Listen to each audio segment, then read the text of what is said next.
So welcome everyone to day 2 of the New York Vendor Showcase. I know a lot of you joined us yesterday, so that's wonderful. We have a great list of vendors showcasing for you here today, and we're going to get started with those in just a few minutes. Before I get started, I just want to introduce, myself and my team. So I'm Cheryl Belinsky. I work for Cornell Cooperative Extension Harvest New York, and I'm joined here by my team of farm to school coordinators.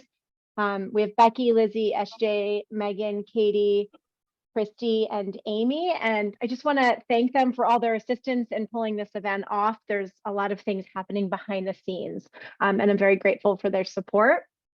I also wanted to share who's going to be in the room today. So we, of course, have our farm to school coordinators on the Harvest New York team, and also the coordinators that work outside of Cornell but serve school food authorities across the state. We have some state agency staff with us. We, of course, have school food authorities. We have a few distributors and our vendors. Regarding the format of the showcase, so each of our vendors will have 15 minutes today, and we hopefully will have time for some Q&A within that 15 minutes. Feel free to put your questions in chat like we did yesterday, and we will ask them at the end of each showcase or in the chat if we run out of time. And our vendors should feel comfortable also to answer questions in chat, particularly if we run out of time as well. I also just wanted to remind our vendors that our school food partners are, of course, interested in knowing about your products, but also what regions you serve, what distributors you use, basically how they can get access to those products. So please share that information if you have it. I also wanted to acknowledge that our school food partners have found creative solutions to accessing local products, namely in the case that they're not stocked by their primary distributors. And so there's a number of different strategies out there that we know are being employed. So this is kind of a call out to our school food partners. If you are doing something that works to access local products that's a bit out of the box, please feel free to share that strategy in the chat box for all of our partners to learn from. We talked a lot yesterday about distribution, so this is kind of top of mind. Can we go to the next slide, SJ? And that also is a good point for me to remember to our vendors. SJ is going to be queuing up your slides. So just like I did there, just queue her up when you're ready for your next slide. So I just wanted to highlight who we have here with us today. We're going to start off with Smith Packing, move on to Upstate New York Growers and Packers in partnership with Russo Produce, Happy Valley Meat Co., Slate Foods, Headwater Food Hub, Wildkale, Botaniline with Wardynski and Sons, Gianforte Farms, and last but certainly not least, we have cool Tropics. Next slide, SJ. I am quickly going to just talk about these two resources. We did cover these yesterday, and I'm pretty sure most of you were with us yesterday. So I'm going to keep this very quick, and Amy is going to drop links into the chat box as well. But I think most of you probably know that we manage the 30% product database. It lists all known 30% eligible products. And so this is also a mention regarding our vendors that are showcasing too. All of our vendors are either New York grown and certified for the products they're going to be featured, or we have an approved product formulation statement for them on file. And that those two same requirements apply to the 30% database as well. Important to note that products are listed by product, not by vendor. There's also a lot of additional information, which you probably know in the database. So it includes New York grown and certified status, product formulation statements, product information sheets, known distribution partners, and there's a bit more information in there as well. So we do encourage you to take a look at the database. We are continually updating it, and we are adding some of the products that our vendors are showcasing here today. So Becky's in the process of getting all the paperwork just so we have a complete record when we upload them. And so you'll see even more in the weeks to come in the database. Next slide, SJ. This is a quick overview of what's in there. We have products from every group there. So just again, a quick overview. I encourage you to take a look at the database. Next slide, SJ. I also wanted to flag the New York Foods database. This is different than the 30% database. Amy just dropped that in chat, so thank you, Amy. This database we created through our partnership with the State Department of Education, specific to the Local Food for Schools awards that are going out at present. And the reason that we created this database is because we were trying to identify sources of small businesses and socially disadvantaged producers for school food authorities, as those are the prime beneficiaries of the local food for schools funds. So we created a database listing vendors. Now it's important to note that this is not product specific, this is vendor specific. So you can't assume that all of the products carried by a vendor listed in this are 30% eligible products. You just need to ask that secondary question, but it is a good starting place if you're looking to identify new food and farm partners that, again, either identify as small business and or socially disadvantaged. Both of these databases are read only, so you can sort by region, you can sort by product category, you can do a lot in there without quote unquote breaking the database. You can't do that. So play around and definitely find something that works for you. And that's it. I just wanted to give 2 quick plugs again for the databases that we have and just acknowledge that we are continuing to add to them all the time. So next up, I want to introduce our first vendor. We have Scott McMillan from Smith Packing. And Scott, I will pass it over to you. And again, remember to cue SJ up for your slide change. Okay. Can everybody hear me? Yes. Okay. Hi. Good afternoon.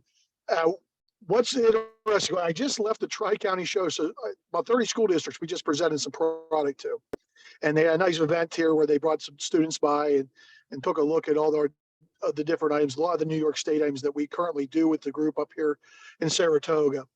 And I thought it was very interesting, kind of the conversation about final mile distribution, basically from beginning to end, and how we do produce a number of the New York State items. You can see us on those databases. But what I think is interesting for us, at least, is we have a distribution model in place. We have partners in place, and we have basically can get product pretty much all 4 corners of the state with our companies. Smith Packing is we are a manufacturer and a distributor. We are also owned by Palmer Food Service now, which is based in Rochester. So we, in essence, have the ability to ship product pretty much from Buffalo to Albany and everywhere in between in the northern part of the state. As we get further down south, we have partners that we've been working with. Ace Endico has been a great partner with us down in the Hudson Valley and also in Long Island, and they can also do some work for us in New York City when that becomes available to us as well. So, and then there's a number of other vendors that we kind of have talked to. We work a little bit with Headwater Foods. We stock some of their items for our market. They go to some other markets for us, and it's kind of a case-by-case basis. So what I'd really like for everybody to kind of understand is, please reach out to me if you're looking to be part of this program. I can pretty much find final mile distribution of products to get it into your hands. I saw in the slide minimums were brought up. You know, in my market, I only have a $500 minimum, basically between Syracuse and Albany. But in other markets, it depends on the size and some of the logistics that are involved there. But we can work almost anything out. So what I would encourage is, if you're interested in the program, please see us. We can help construct menus to kind of build both the center of the plate items, which is what we make, and some of the partners that we work with. And we're basically looking just to kind of fill all those voids. That some of the questions that were asked last year this time was like, how do we get this? How can we consistently get this? And if you're interested in this program, I would love to talk to you. I would love to be able to kind of show you what I could do in your specific region. We have done a lot of work behind the scenes, as was mentioned, and I think you'd be very interested in what we could do. And we could pretty much put this program in place tomorrow. We just need basically the schools to kind of commit. I would say this: in some areas where you're maybe a smaller school, a lot of the schools basically can bundle some orders together. There's a lot of creative ways that we can get the product to you and make this program work for you. So I'd be encouraged to hear some of the feedback of what, maybe what you're seeing out there and what we could possibly do. We do ground beef, we do burgers, we do New York State Franks, New York State breakfast sausage, we do New York State deli items. There's probably they're all on the sites there, but those are the kind of the core items that we do, that we personally manufacture, and they're made in a plant in Utica, New York, and we pretty much can cover the entire state and every need that you might have there. So I'm very curious to hear what kind of your thought process of like, because I pretty much have met almost everybody in the area. I've gone from all the different groups. I've talked to almost all the Cornell people, and like I said, they have been a great help to me to kind of get in front of the right people. So, are there any questions I could answer at this time? I know you had a few more slides. There were I two more did. slides. Do you want us to go Sure. ahead? Yes. I didn't mean to. I mean, just kind of an overview of our company. It's like we go by Honest John's is one of the names that we use. Like I said, so you can see the slides there. It's just we actually have international reach. We do a number of halal products as well. So we can fill a lot of different needs for some. So if somebody's looking to get their New York State products, but they're looking to maybe basically make a minimum in certain areas, I have other items that can kind of fill that need. So we actually literally produce those products in-house. You can see the picture of the, I think the Frank room that we have there. And that's one of the trade shows that we did overseas there. If you could flip on that next slide, please. And just, there's a listing of items. Now, the meatball item is like something we're kind of in search of, but it's something that's like we did have and like we're still like trying to look for again. But the core items that you see on there, we have ample inventory as of today.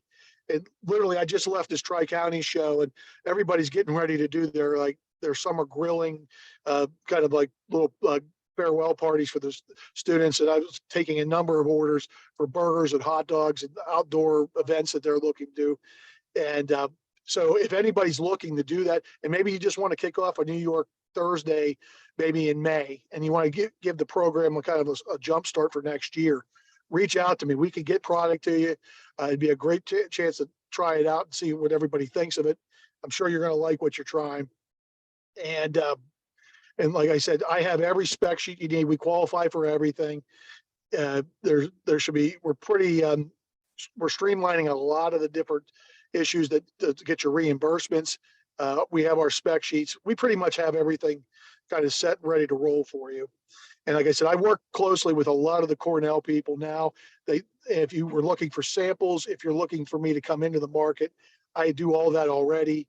Please reach out to me. I'd be more than happy to kind of help walk through any of the issues you might have. I think those are all my slides there for today. Oh, I have one more, just a picture of some products there that we have. It's kind of an overview of what we do as a distributor, but as far as the like school food service, K through 12, we pretty much try to cover the main points with these New York State items that we're doing now. And like I said, we have a very steady source of product. We have ample inventories. So in fact, I have heavy inventories right now in a lot of product. And if anybody's looking for a product, I'd be happy to try to find an introductory deal to get you going as well. Scott, Thanks, Scott. Oh, I'm sorry. Go ahead, Becky. Did you have a question? I was just going to say, it looks like I accidentally included all of your slides instead of just those three. That's fine. But there was a question in the chat about product codes, and I saw that you had a few product codes on those first three slides, and we don't have those listed in the database right now, the product codes. So I'll follow up with you just to confirm those. Yeah, just for reference too, we make up, for instance, we get asked a lot, like, can you make a different size patty? And so I'm not sure, or they wanted a 12, like a 15-pound pack or a 10-pound pack versus 12. So I have variables of all those items that we just discussed. In ground beef, I have 1.5 pounders, 3 pounders, 5 pounders. I do a lot of different things to meet different needs.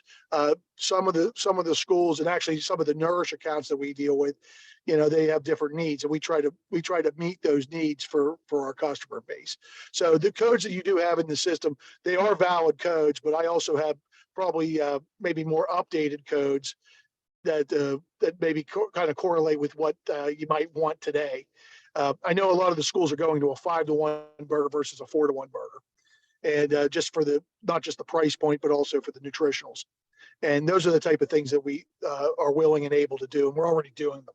So we would love to work. I'd love to work with any of the nutrition people that are involved. I would love to talk to you about the kind of our sodium content, like how we could kind of put together a menu plan along with these items. We could hopefully hit every need that you might have. to make this program a winner all the way around. Okay, so we'll definitely update the database, and then also when we send materials, so everybody who signed up, registered for this event, will receive the slides, the recording, and also materials from the vendors if available. So Scott will just make sure to include that information in there. So I'll follow up with you on that. I will, and I'm going to provide what I typically do after these, just so you know. I have most of your contact information. Most of the people that are here, I've met you at one show or another, probably across the state. I'll send my updated list, but I'll definitely provide that to Cornell as well too. But you'll see the list of what we offer. There's, like I said, there's like a new variable on a breakfast beef sausage that we're doing. We're trying to meet any of these needs. I'm basically looking for any feedback I get. If it's possible for us to do it and it makes sense, we will do it. And like I said, I have a list active, ready to go. I can also help if you have questions about who actually would be your final mile distributor, and how I can kind of coordinate that with the people that you deal with on a regular basis. Like I said, I have some great partners that are out there right now, and like I said, they are able and willing to bring product in and basically ship pretty much on a moment's notice once we get things going. So please just reach out to me and let me know how I can make that happen for you. Are there any other questions? Or if anybody needs to see samples too, I'd be happy to get that involved too. Because I know, like, especially with the bid season coming around, they might want to take a look at our items and see how they match up. Yeah, that's great, Scott. We don't have any questions in the chat right now, and our participants can also feel free to take themselves off mute and ask a question if they have it. We do have a few minutes here. Okay. So I can pause for a few seconds. We do have a comment in the chat that that Palmer services a handful of school foods, so it's exciting that you're working with them. So that's great to hear. What it provides us too with Palmer also owns GNC Foods, and so logistically there's going to be opportunities for us to get product from one side of the state to the other, downstate, whatever we need to do. Palmer has some great resources, some great people internally to help, whether it be on a bid or just like everyday just needs, just to get the product to the final mile delivery. We have they work with several BOCES right now. Like I said, besides them, my own company, we do a lot. Like I said, I work with individual schools and I work through BOCES. I do work through like U.S. Food Service for the Capital Region BOCES. So like we are willing to work with other partners in the marketplace. And I think it's important for pretty much what I don't want is anybody to think that there's just, how do you get the product? It seems too difficult. Contact me. I can guarantee you we can give you a viable option to get product in your hands. We might have like some minimums and some other issues that we have to kind of work through, but they're minor. And we've done a lot of the heavy lifting like in the past couple of years, and we are ready to go right now. So that's what I did. That's kind of like my takeaway message. And I said, a lot of you guys know me personally. Feel free to reach out to me and just like any questions you might have. Anything that you're like I said, like maybe if there's something I could help, like even in the short term here, like getting ready for the fall and getting ready to start these New York days and really help menu planning. I want to be involved in that any way I can. Great, Scott. We have somebody who joined just a few minutes late with apologies and asked if you work with Headwater Food Hub or Renzi, and if you could talk about direct delivery options. Would you mind just reviewing those again, your distribution partners? Yes, we work with Headwater Foods. We stock Headwater product, and Headwater stocks our product in some different cases. Now, it depends on the region that you're talking about. We currently, I don't believe we do anything with Renzi right now, but we would be more than happy to work with them if they're your final mile distributor. But I believe it's kind of in an area that my trucks actually go up to as well. Depends on what area you're talking about specifically. But like think basically Syracuse all the way over like to Albany. If there's something up in the North Country, let me know specifically. I have other partners that I work with. Hub on the Hill helps me get some product moved around. It's just a matter. I almost in a case like that, I would look at it on a case by case basis. I have several choices, I guess, is the short answer. So then it just depends on like how you would prefer to get product. If you could meet certain minimums. And like I said, my personal minimum is only $500 for my trucks. If it gets beyond that, it might be a little bit more, but we're willing to work with you. But please just like, I want the program to be as easy as possible to kind of take off and give it a shot. Great, thanks, Scott. Yeah, but hopefully everybody that jumped on there a little bit later, you could basically the core items. Like I said, we're trying to basically give you the ability to kind of put some menus together, specifically with ground beef and Frank's, all the different options that you might have. Cinco de Mayo coming up next week, and so on. So, like I said, I just really appreciate the opportunity. The schools have been, you guys have been great to us.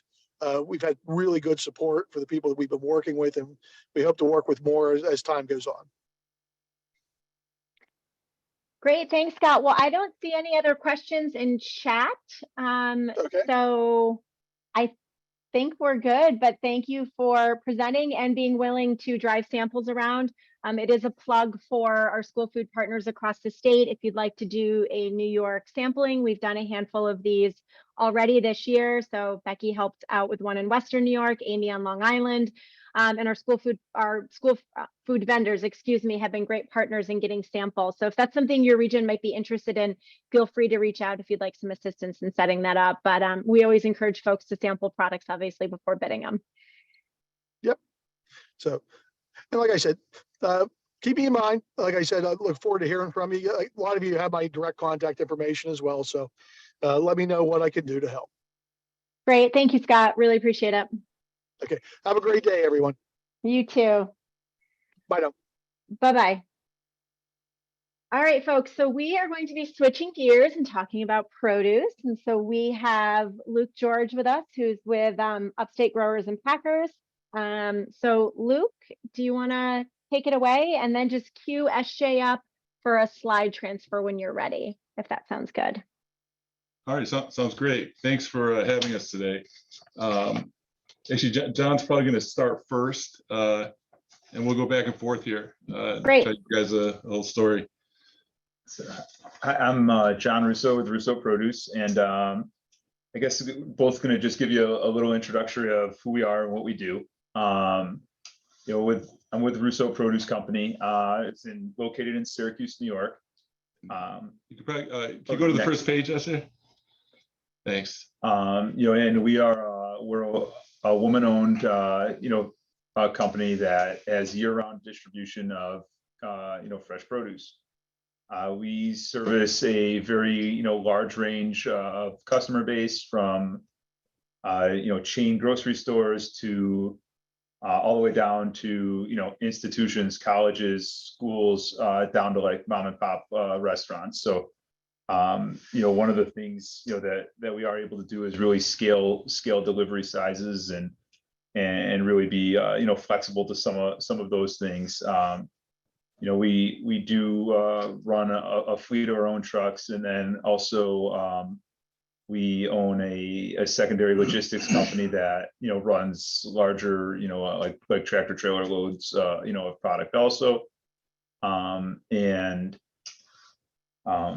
We've really formed a partnership with Luke and Upstate New York Growers and Packers through some of the needs that we've just encountered with the local farmers and local purveyors that we've used. And really, like, the entire project that we've been working on, it came about as a kind of a need that we saw for local farmers. And then it started with retail, like chain retail business, with like the club packs and overwraps and things like that, just having an ability to get their product to market in a different way than what they typically could on their own.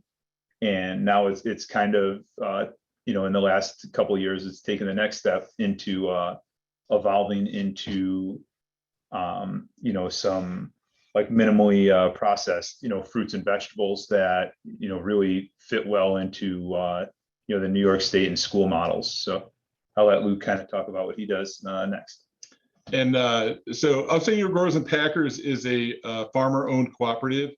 It's spread across, those stars do the, I guess, put as many as we could fit on there of member farms. They've been around since 2002. They do a lot of, again, partnership with John, a lot of fresh produce sales, but they have a value-added focus. It's farms of all sizes. If you guys have tried to, work with small farms before, I'm sure you are familiar with the unique challenges sometimes. Sometimes it takes a lot of work to make those relationships work. Whether it's supply shortages, lack of consistency, or unfamiliarity with product or market standards, that's some of the things we've experienced with smaller farms. So this group has small, medium, heading towards large farms who all work together. We've been able to incorporate small family farms into larger retail programs with, companies like Walmart or Wegmans or club stores. So what we've learned is, like, when dealing with customers, we're able to take a lot of those challenges out by handling it on our side of things. So you guys just see a unified front of, product in, good deliveries. They have a lot of experience also with even like meal kit companies, which we're learning translates really well into the school nutrition world. So they're used to planting very certain things for very exacting standards and doing a good job at it. So, that experience of like making sure a good meal is put onto a plate and the customer is happy is something they had a lot of success with, dealing with these meal kit companies. They're also operating as a food hub. And they have strategic partnerships with a few other food hubs, here in Upstate New York. We're working with Headwater on a lot of stuff. I know we'll keep hearing their name today. And we're partnering on, both supply, packing, and distribution efforts. We are aware of the distribution hurdles in this purchasing realm, especially fresh produce. We're the unique challenges involved. So we are, trying to address those on the supply side and making it a better seamless delivery to the customers. Can you go to the next slide, SJ? Thank you.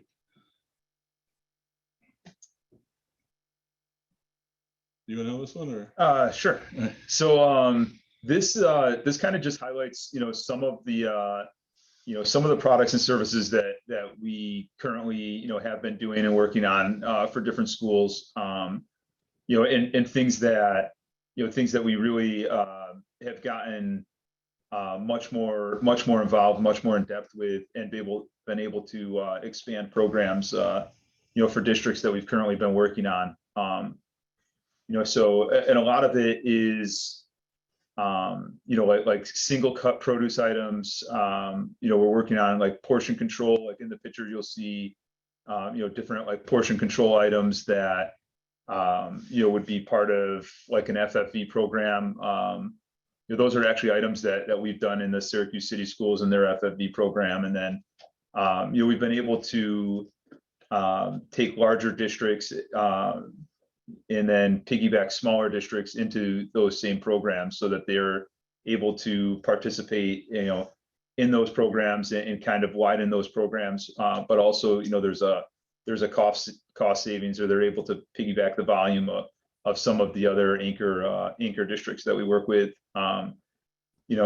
We have worked with, and then there's going to be like oven ready, kits. I think that you'll see in the next slide, but like some different oven ready, type of items where it's, like quarter red potatoes, New York State potato wedges, New York State carrot sticks, a whole wide, variety of items that are 100%, New York State items. And then, we work with, the nutritionists in different districts, and we're actually working on developing scratch kits going into next semester that would be, some of them all New York items, some of them would meet or exceed the 51% New York items. and really that list, is continuing to grow. We're pretty much open to growing that list also. So, and how we do that is, we really try to form relationships, with the districts that we're working with, and help work, preparing their menus, listening to their needs, and kind of working backwards to like a portion price, that they need to meet for specific items. And then we try to work backwards into those items. Next slide, Ashley. Do this one. Yeah, so as John said, like our goal is, we realize depending on the district size, or I think everyone's experiencing it, there's issues in the kitchen with labor, getting work done. As part of our approach, and this has been done on the restaurant side of things, but it hasn't been done in this area, so we really work on, we're calling it partnerships. I know everyone says that, but like we work with you guys from the menu development forward, and what items can we do cheaper for you than you would do in your own kitchen. That's a lot of the basis of what we're doing, but we're very flexible, very agile. If you're used to working with like large broadliners with a very fixed, product availability, we're more like, can we provide exactly what you want? And we work backwards, as John said, a lot of times it's just cost proportion, and we work backwards from there. So a lot of times, the life cycle of this is, people are developing menus 4 weeks ahead. We have an idea what's coming, product, way down the road, and that's the angle we're taking, along with just having some, base SKU items that we have available. So we're very flexible, very agile, and it's really tailoring the products to you. Now, obviously, like a larger district is going to have different situation than the smaller one, but as John mentioned, we're having success piggybacking, especially if we're able to work ahead of time, some of the smaller districts onto those larger district menus, and there's a lot of cost savings and value. Yeah. And the next slide, please. So some of this is just some of the stuff that we've already touched on, but I guess the biggest, a couple things is one, we do meet the MWB, we are MWB certified, which is helpful to some districts. But really the biggest, the biggest thing that separates us from most other, suppliers and purveyors is that, we work backwards a lot, and really it's a mentality that we kind of got into, maybe 20 years ago. We did no food service at all in our company, and it was right when Wegmans was kind of transitioning into their prepared foods, and that was a growing piece of their business, and it became a growing piece of our business, and that concept really got driven home from the relationship that we had there, where we pretty much partnered with them. We were one of we were the company in Syracuse that partnered with them, but one of 3 companies that kind of helped from the ground floor figure out some of the purchasing of that, where we had to look at it, and it's like, okay, what items make sense for us to sell, what items make sense to come off the shelf, and just kind of, we're pretty open, we're pretty honest, to the point where if we can't do something that's going to be in your best interest, we're gonna be open and tell you that, and that's really gotten us a long way in where we are as a company, and things of that nature, where we're good at what we're good at. We're very open about it, and if there's things where say if something makes more sense for the customer, we're gonna be pretty open about that also. We look at it more of a partnership, long-term partnerships, than just try to make a sale today, and that's really helped us quite a bit. And we're able to pivot we move around, quite a bit to make sure that the orders are fulfilled. We really do not like to have a, that no fill percentage is a big deal to us. Like I said, we do a lot of chain store business, and you can't get a worse reputation than not fulfilling orders that you have. So we really work hard to not run into that problem. You want to go to the next one? And that's really, I guess we can address some. Yeah. So the delivery, the delivery radius is definitely going to come up. So we have right now, we have strategic distribution partnerships, pretty much throughout upstate, downstate. It really would depend on volume. So currently, like from the doors of Russo Produce, we cover roughly like depending on direction, but 60 to 100 mile radius. So we're north to into Watertown, but we have relationships in Watertown. We're south down towards just outside Binghamton, but we have relationships in Binghamton. We have relationships in Rochester. We have relationships in Buffalo.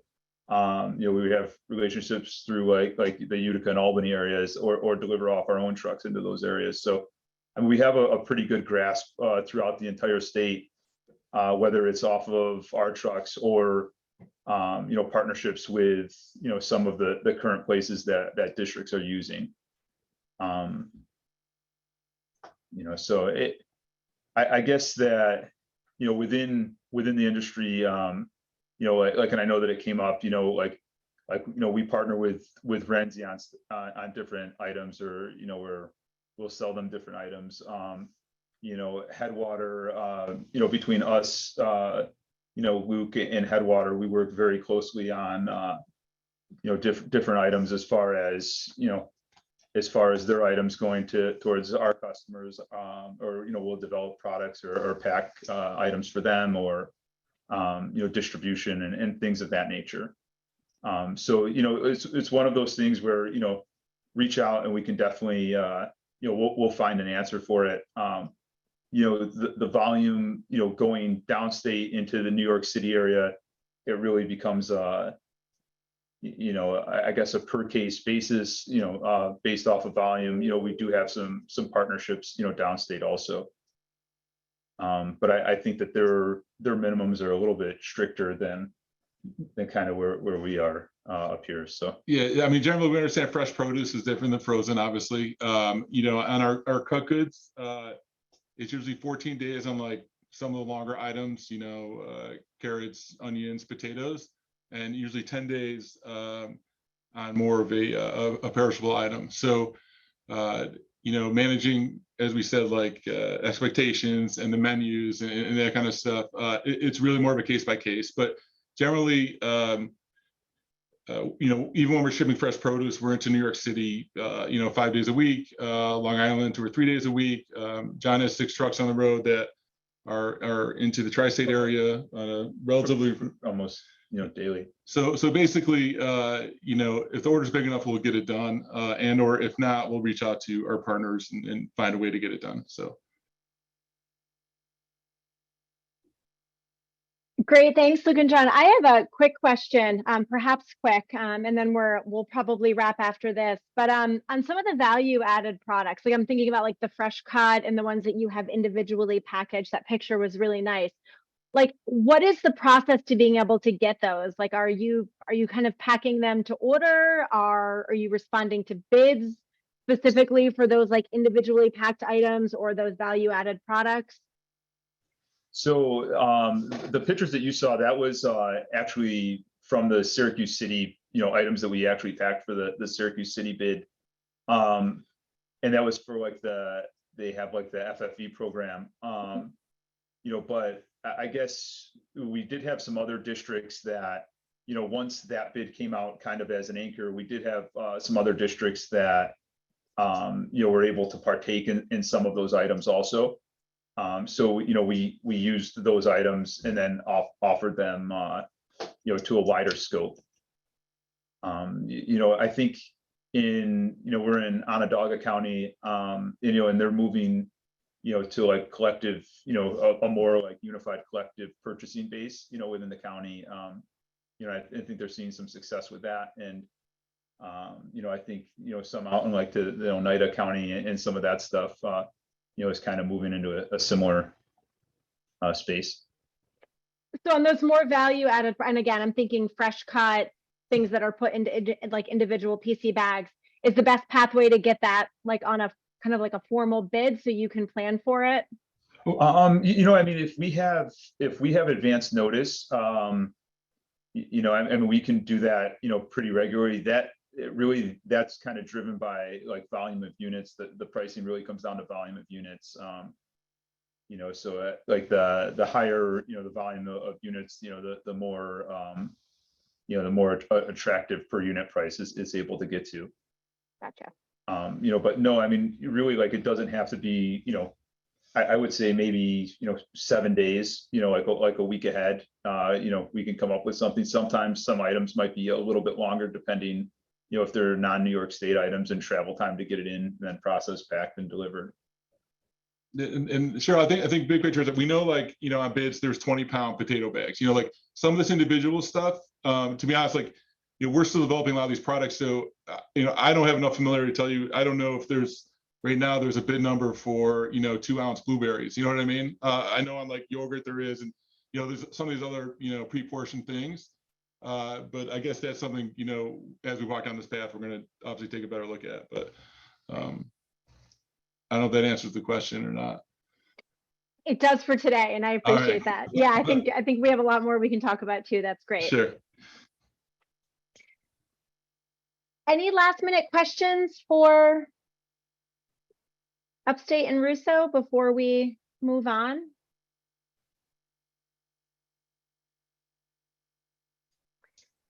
All right, well, I'm hearing and seeing none, so I want to thank you both for joining us. I actually learned a lot from that presentation too, and I've been pinging folks on my team too, so you'll probably be hearing from us too at Cornell. Thank you, Cheryl. Yep, thank you both for joining. Appreciate it. All righty, we are going to switch back over to proteins now, and I'm going to welcome, Kevin Early from Happy Valley Meat Co. And Kevin, I don't know how long you've been on for, but you'll just want to cue SJ up when you're ready for a slide transfer. Okay. Yeah, I joined a little while ago. Great. Hey, everyone. My name's Kevin. I oversee sales at Happy Valley, our institutional sales. So I work with all of our K-12 partners and higher ed accounts. And I'm here with Dan Honig, who is Happy Valley's founder. Hi, everyone. I'm Dan here. Nice to meet you. Kevin and I will be going back and forth, so hopefully that doesn't get too nauseating with Zoom. Yeah, next slide, please. So Happy Valley Meat Company, we deal predominantly in beef and a little bit in pork. And the whole reason we exist is because in today's system, it's unfortunately really difficult for farms and farm animals. And so our whole mission and every decision that we make is that we exist to build a transparent regional meat system that treats the people and animals that feed us fairly.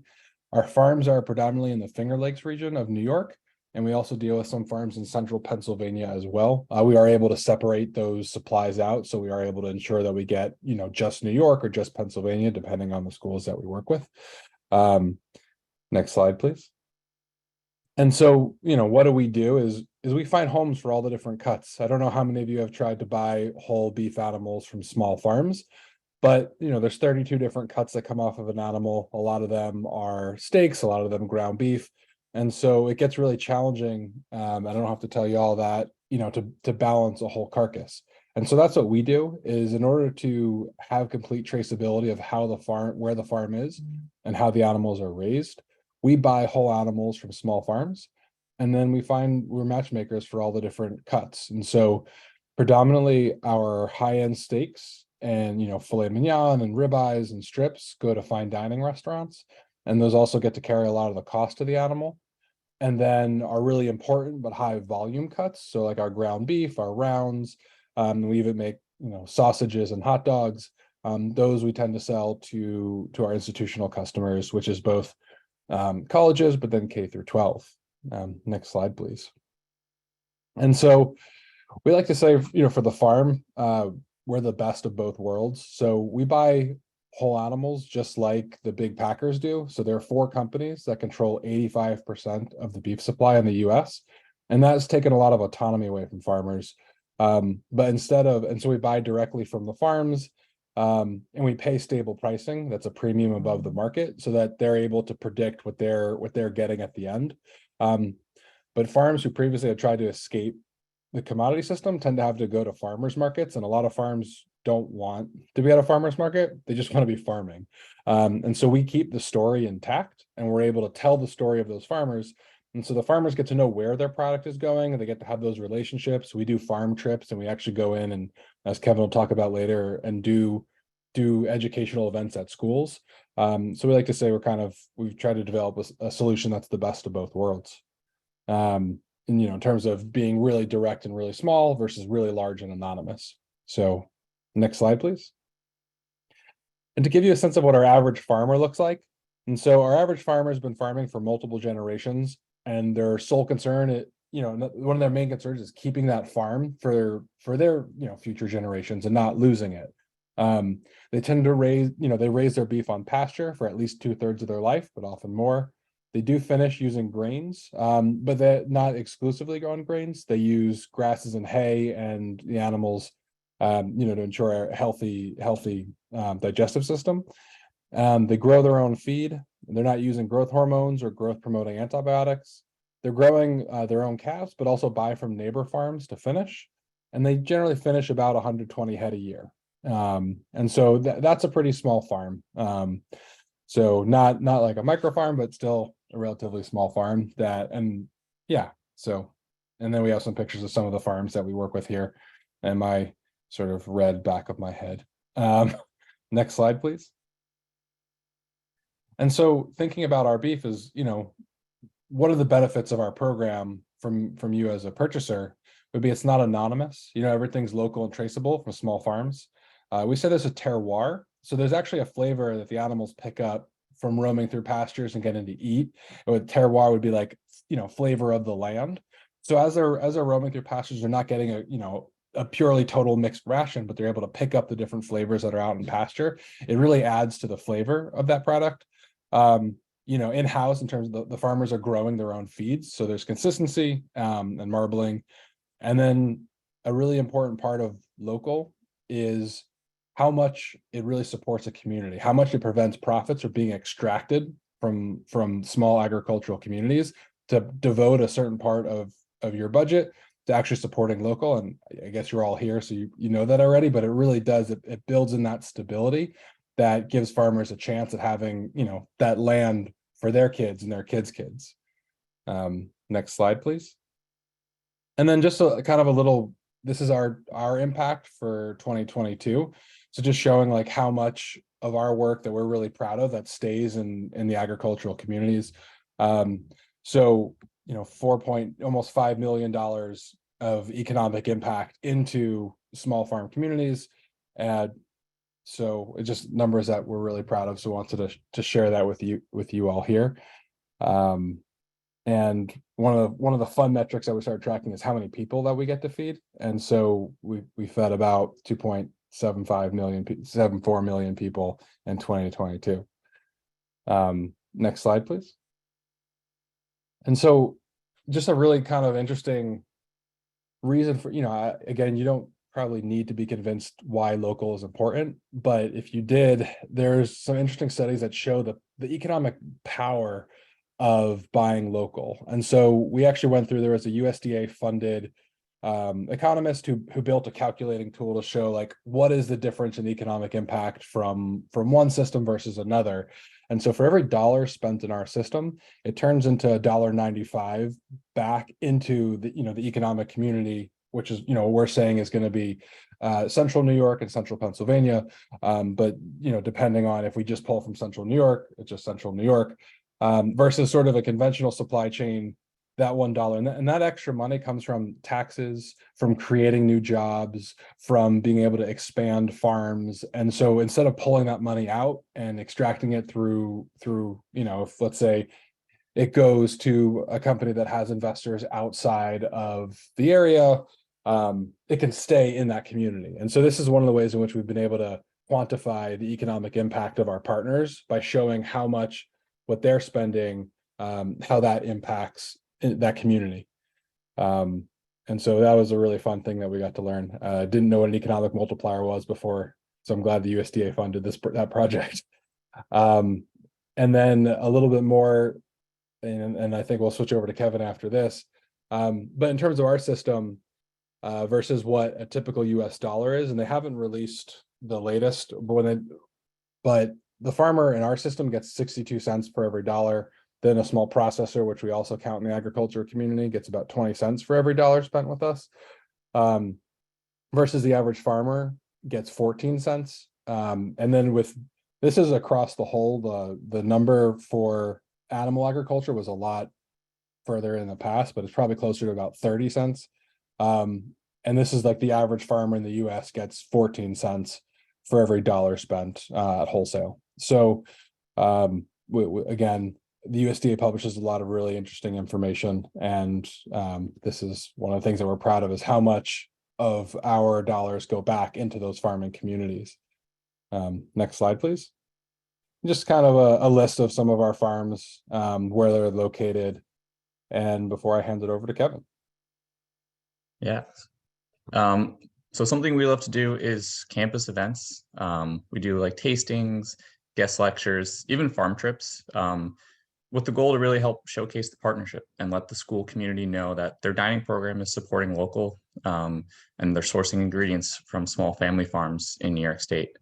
Recently, we went to a high school and did a guest lecture with like an animal science class, where we kind of talked about like the beef industry at large, and why it's hard for small farms, and what Happy Valley does. And then yesterday, Dan and I went to Goucher College, and we did a tasting where we grilled up beef mushroom sliders and hot dogs and sampled out to the students, just to let them know that their dining program was sourcing local food.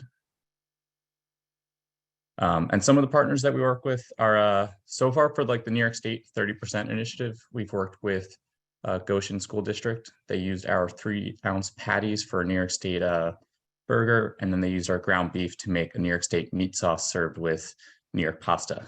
And then Charlotte Valley School District in Davenport, New York, they used our beef bottom round to do like a sliced beef sandwich steak for a New York State meal. And then we work with higher ed accounts too, like Vassar in Poughkeepsie, and some universities in Pennsylvania as well, like Lafayette College. And you can reach out to Dan and I. As far as like logistics go, we have the ability to deliver anywhere in New York State. In terms of minimums, it'll probably depend on where you are in the state. For example, we're in New York City 5 days a week, and our minimum is $500. But we can deliver. We have customers in Buffalo. So I'd love to hear from you, find out where you are, what your volumes look like, and we can figure out the best way to get product to you. But we do have the ability to deliver direct. Our standard lead time is 48 hours. And for custom cuts, we like to have about like a week heads up so we can get that ready. And you can reach both Dan and I at sales@happyvalleymeat.com, or you can give us a call. Great. Thanks, Kevin and Dan. First of all, I appreciate the story. The why is really important. It's why we do what we do, right? So it was really interesting to hear about your company. I do have a quick question, and forgive me if it was covered, but what are the more popular cuts that you're selling to institutions? Like, I know you're buying the whole animal, so it sounds like anything could be possible, but you mentioned a patty. So like, what are maybe your top 5 or so items that you're moving to institutions? Yeah, our most popular by far are patties. For the most part, K-12 schools have used 3-ounce patties, but 4-ounce patties are really popular, even 6-ounce. We can do any size, like 2-ounce to 8-ounce. The other most popular cuts would be bulk ground beef, hot dogs, and then rounds, especially eye rounds, bottom round, and top round. And we actually do have a lot of school partners that will use us for like their special events, like kind of like special catering events, and they'll generally use tenderloin or sirloin. Great, that's helpful. Thank you. Do we have any questions from the audience? We do have a call out for, is it Goucher? If I'm saying that wrong, I'm so sorry, but Yeah. it sounds like we have an alum, so that's exciting. But do we have any questions for Dan or Kevin?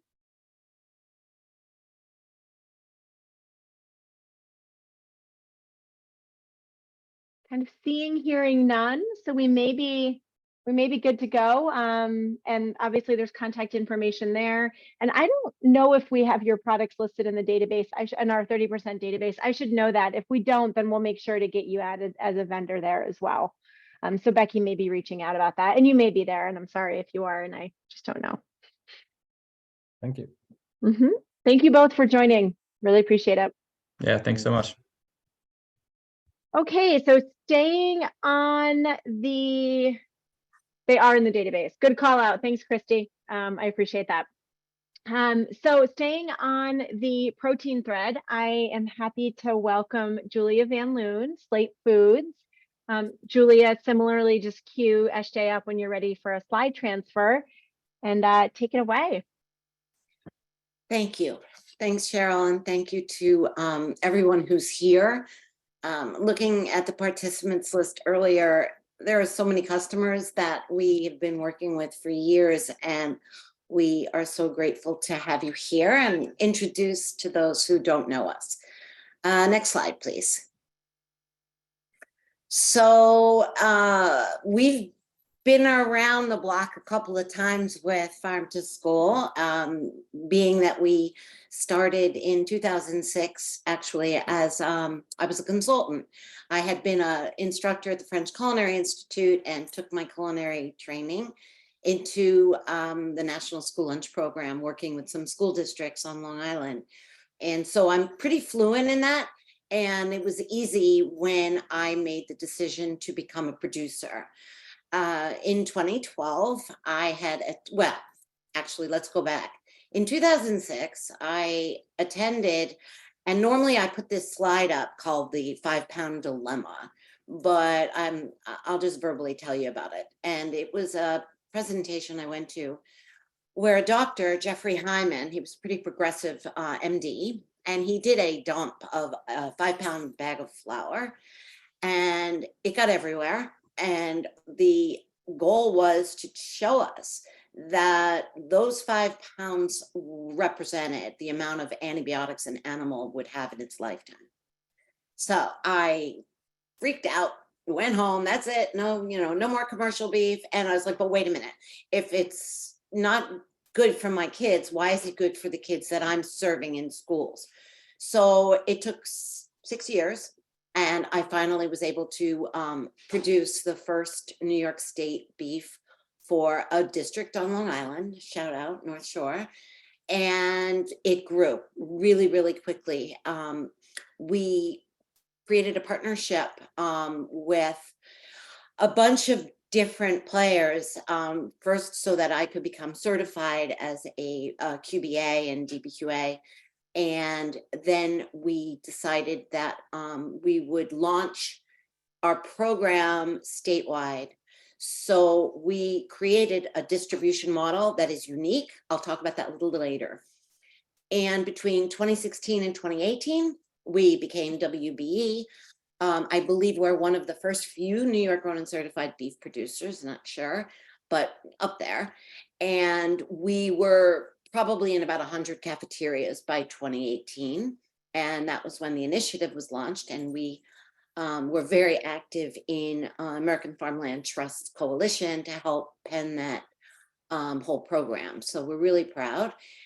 And then, of course, during the pandemic, many schools closed, and we immediately shifted to Nourish New York, which allowed us to keep producing and to honor those schools. Thank you for serving throughout it all. You're our heroes. And we decided that we would return better than ever. And as we always do, we launched yet another product, and I'll go through our product list later. And this is our newest product, is a New York State roast beef. It's from the top round and it is sold out. So we're ramping up for next year. Next slide, please. So I'm a big quoter. if you don't know that already. And my first quote is going to be, if you want to go fast, go alone. If you want to go far, go together. I love this because it enters the conversation on partnerships. So when Ag and Markets first certified me as New York Grown and Certified, it opened doors that I never thought would open. And it also bolstered our confidence that we were part of something bigger and we were going to grow with a group. And that's what's happened. So we worked with Cornell to establish something that would be very consistent with the 5-pound dump I talked about. Next slide, please. And that was to go and partner with farms. We obviously buy direct from farms, never from an auction. And we purchase cattle every week so that our program is fluid. These farms are amazing and they practice, again, with Cornell, a really beautiful enhanced on-farm protocol that reduces antibiotics on the farm by at least 75%. And that's Slate's thing, right? And they're also stewards of the land, which is also really important. So they have turned their entire process of reducing the methane waste from livestock into creating a manure that is safe and organic through an anaerobic digester. Next slide. Okay, so once we go and we purchase our cattle and we harvest them and we're ready to then do something with all that beautiful meat, what are we going to do?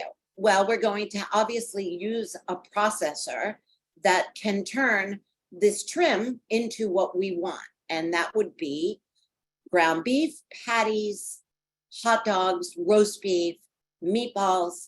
But the way we started back in 2012 was with small processors, some of whom yet we outgrew the need for volume. And so food safety became paramount. It became our most important value that we really needed to be sure that we were doing it right. So we decided that we were going to partner with SQF certified partners, and that's the highest level of food safety you can get. Next slide, please. A quick look at the product list. And I'm noticing a cent mark next to New York State. I don't know how that got there, but we try and really stay focused on what we do best and why we started. So as I said, we obviously do ground beef and patties.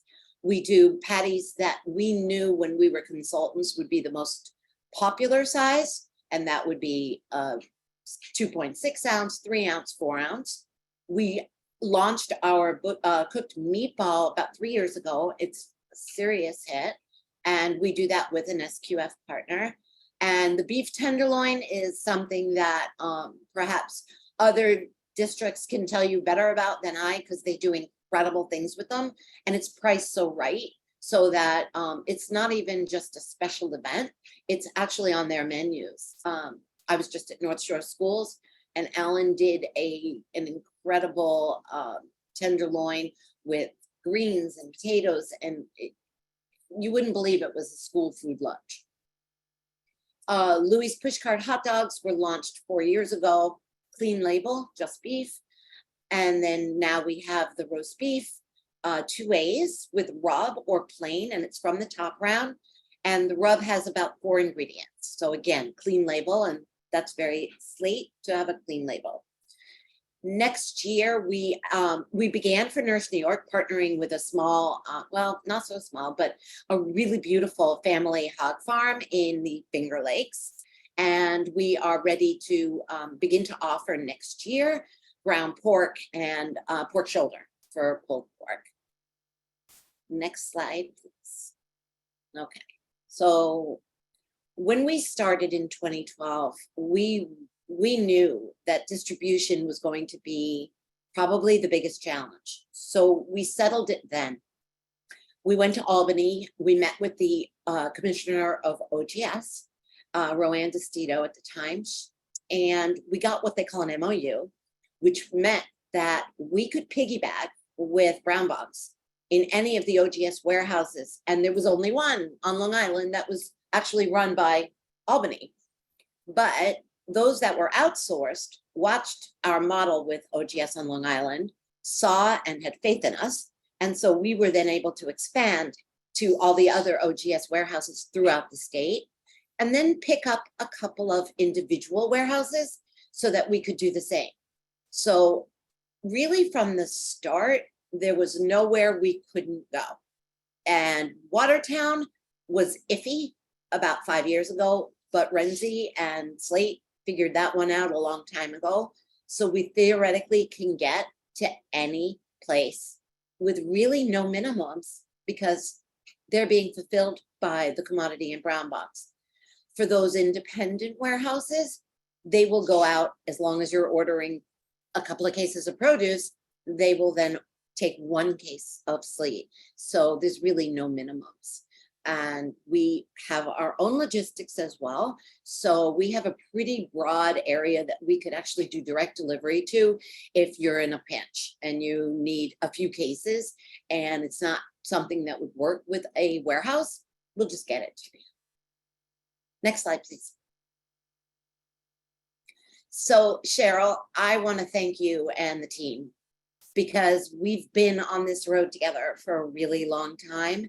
And it's unbelievable how far it's come so that we're having this today and yesterday with all of the vendors and distributors that are on. We were a skeletal crew in the beginning, and it's the clear channels of communication within our partnerships that really create why this program has succeeded. So I'll end with a quote, last quote of the day. A sign of a good leader is not how many followers you have, but how many leaders you create. And there's a lot of incredible leaders, and I'm really grateful. Thank you. Great. Thank you, Julia. We have known each other a long time. I remember when you started as Slope. So it's so exciting to see how far the company and the product line has come. And we have some love thrown out there for Slate Foods, amazing unseasoned and seasoned roast beef product. Recently sampled it. You might be in the chat, so you probably see it. Julia's great to work with, and this is slated. That's great, actually, for our menus next year. I like that pun there. We have some interest in sampling the tenderloins and the roast beef. So I don't know if you want to take a minute to talk about samples, Julia. Sure, of Folks are course. interested. Okay. Should I be reading the chat, or you're going to just tell me what they asked? Well, so we have a call for samples for the tenderloin and the roast beef. So if you want to start there with how to get samples and what that looks like. Okay, and Scott, I love your pun. Okay, so believe it or not, the tenderloins are priced under $5.50 a pound. And so there's 2 tenderloins on every cow, right? We put in about 10 a week cows on Friday.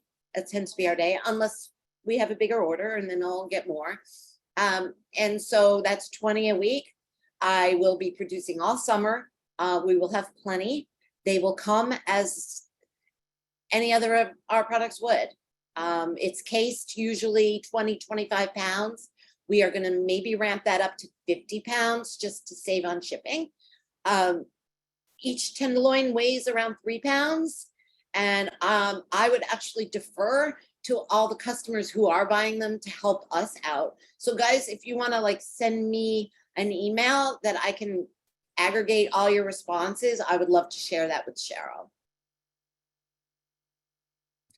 The roast. Yeah, go ahead. I'm sorry. I was on mute, but yeah, if Julia too, I think we need to get your product specs updated in the database too, because you've added a few new products. So we'll make sure that we update the database at the same time, but also get that information out to participants about the cut sizes, pack sizes, stuff like that.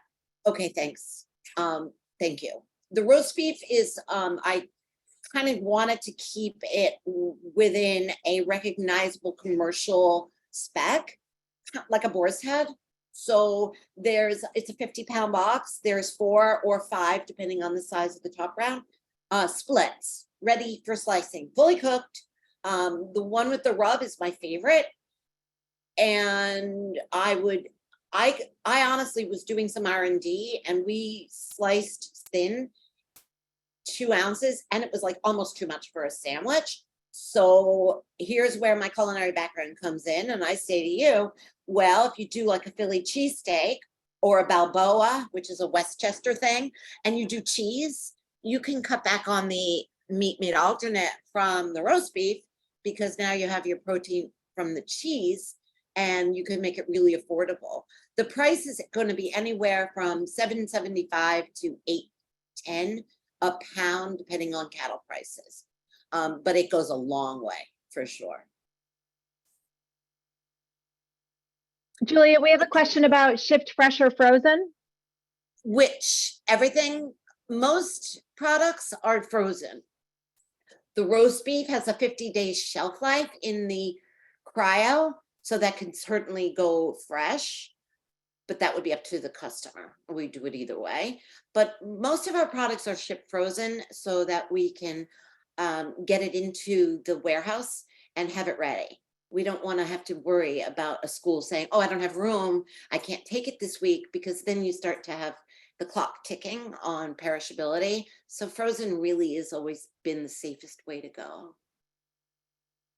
And thank you, Ellen. That's so sweet. Did we get to all the questions in chat? I'm scrolling up myself to see. Roast beef is amazing. I have not tried that yet. I need to. Well, I need to get you a sample, don't I? I would love that. Yes. I've sampled right. everything else. So we had you covered pricing, right? We had a question on the pricing of, well, you covered that on the tenderloin. We had a question on the pricing on roast beef. Oh, there's a new message. Yeah. So only the samples are yes, Scott, the samples I sent you, that was a 1 pound package, just so you could taste it. I didn't send you a whole split. The split's going to be anywhere from 10 to 12 pounds, or 8 to 10 pounds. Thank you, Nick. I look forward to working with you. And Becky did send out an email this morning, delivery logistics, order minimums. Okay, I already answered that, right, Cheryl? I think so. You can deliver anywhere and you don't have order minimums. That's a great answer. Check. And advance notice of orders. So what I try to do is get out I make available an order form, which allows the district to kind of forecast, and it helps us because we want to be able to produce in volume. And so they can go out far. They don't have to go out a year as they used to. They can go out, maybe quarterly to say, and it gives them also an extension of the pounds that will be required, so they can cross-reference that with their participation. So like, I won't know that district's details. I don't know what their average participation is. And it allows them, it's kind of like a little workbook that just generates those numbers.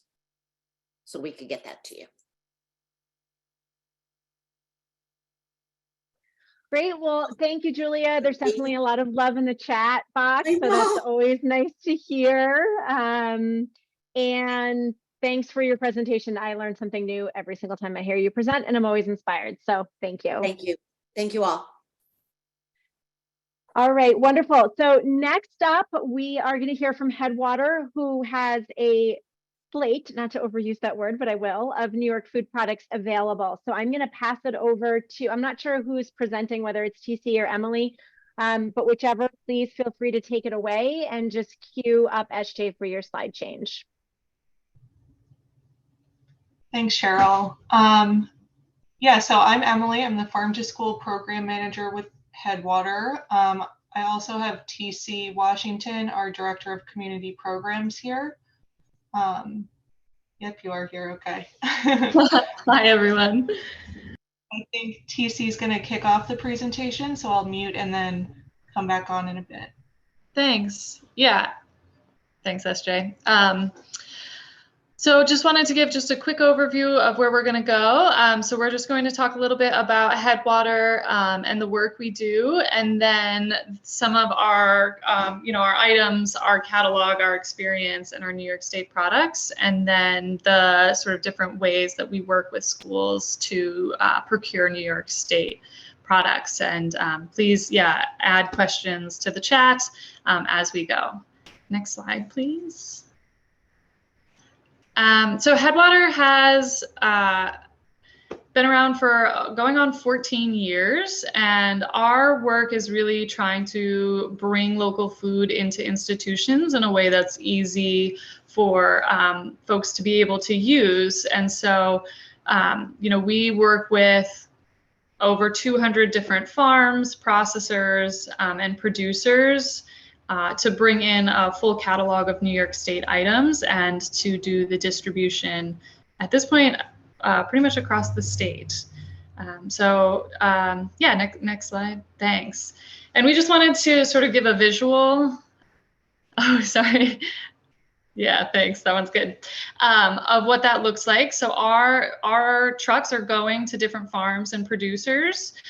We bring in product from small and mid-size farms mostly that might not have the resources or the availability or the staff to be able to aggregate different orders and deliver them. And so everything comes into our warehouse. You're able to order off of a full catalog of New York State items from produce, dairy, proteins, value add, frozen, fresh, all of that. We'll talk about more. We're aggregating all of that and then actually do some of our own product development, which is that little Headwater Origins box down there, and then delivering to schools across the state. Next slide. So we wanted to show a little bit of just what this food has looked like in school cafeterias and the partners that we've worked with. Actually, the top left corner, that is our president and founder, Chris Hartman, who used to work in a school, and a lot of his inspiration for the work that we have done has come from the time that he was an educator. And then, highlighted here are some of our items on the plates, which is really exciting. Everything from our frozen blueberries, carrot sticks, cabbage. We've worked with BT Bosse's for a long time. They're a really fantastic partner. We have North Shore's Mexican street corn on there, which is one of our IQF products. And there's a lot more that we'll be able to talk about. Next slide, and I will hand it over to Emily. Thank you, TC. So as we've been saying, Headwater's goal when working with schools is really just to make local procurement as easy as possible. And we do this through a variety of different ways. The first one is delivery. We do direct deliveries in Central New York, Finger Lakes, Western New York, some of like the Southern tier, and then we have delivery partners that help us cover the rest of the state as well. So we are really committed to being able to get you the products that you need. We also work with a variety of different school districts, from smaller districts in the North Country to larger BOCES groups. We started working with the Long Island schools this year as well, which is super exciting. So we're happy to respond to different sizes of bids and kind of help find a product mix that will work for your group as well. Then our goal is always, our goal is always to help you create a lasting impact with your program. So I'll get into our products in just a couple of slides, but we try and find products that will really make an impact on your menu. So things that are easy to serve, things that you're serving often, things that kids will like as well. And then we also partner with both marketing materials and helping with taste tests, so that we can help and try and increase participation in your program as well. And finally, we work closely with food service directors, farm to school coordinators, and cooperative buying groups to add key products to the bid process. We're getting excited when we see more Headwater items on bids, and we're happy to share as much information about the products as we can as well. If you can go to the next slide. Thank you.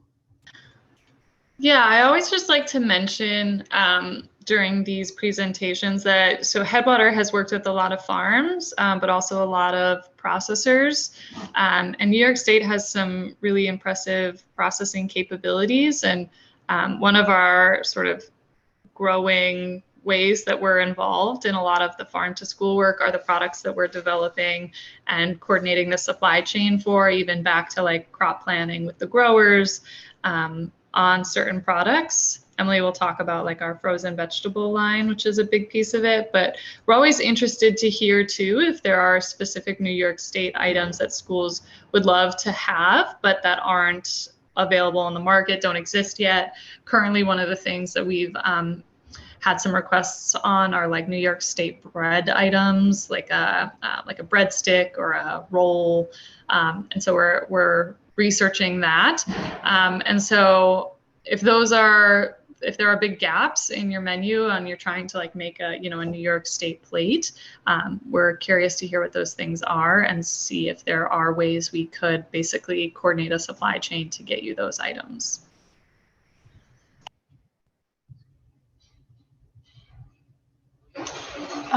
Yeah, so as TC said, one of the products that the team has worked to develop is our IQF New York State produce. We have both vegetables and fruit items. And this is one of our most popular items when we're working with schools. I'd say most of our deliveries going to schools include at least one case of frozen veggies on there. And I think that's just because it really extends the shorter growing season in New York State and allows you to serve New York State produce throughout the school year.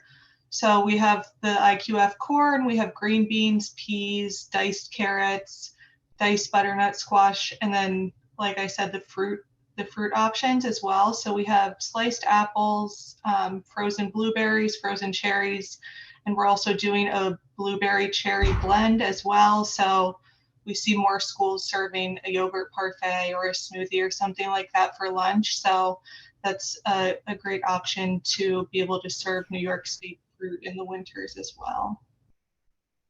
And on the next slide here, I have I've sprinkled some recipes that we've seen used in other schools throughout this presentation. So here we have kind of like a harvest chili with our IQF veggies and some New York State canned beans in it as well, which would bring us to the next category of grocery items. So we're excited to be, as TC said, developing more products. We recently launched the New York State canned kidney bean, and we'll have canned black beans available soon as well. So we're excited to be delivering both of those to schools next school year. Those are 6 by number 10 cans, so super easy to use in your kitchens as well. And we have other grocery products, including the Origins crushed tomatoes. We have whole grain pastas. We have New York State flour, maple syrup, all of those things that are great for your menus as well as taste tests. And then I have on the next slide another recipe that we've seen, which is our black bean and corn salad. Canned New York State black beans, IQF New York State corn, and then New York State tomatoes can make a nice black bean and corn salad. The next product category that we're offering to schools is produce. We offer a full range of produce items, and we've seen schools order all kinds of different things from apples and pears to kohlrabi, mushroom, super exciting stuff. All that being said, we do understand that it's a lot of prep work and labor to prepare some of these produce items. So we're excited to offer fresh cut produce to schools as well. Items like our coleslaw kit, carrot sticks, diced onions are all super easy to use in the kitchen and incorporate in recipes that you're already using. And then next up, we're excited to be growing our protein category for K through 12 schools. We currently have cooked protein options, including diced chicken, chicken strips, chicken patties, hot dogs, salami, bologna, things like that. If you are able to cook proteins in your school, we also have sources for New York State ground beef, meatballs, sausage, and burger patties. The next slide has a recipe that we've seen with the cooked chicken as well. So a chicken pasta bake would be a recipe that you can make with all New York State products. We have the New York State cooked diced chicken, New York State crushed tomatoes, New York State pasta sauce, and then shredded cheese as well. And finally, the last category I'm going to mention is New York State milk. We're excited to be able to supply New York State milk to schools.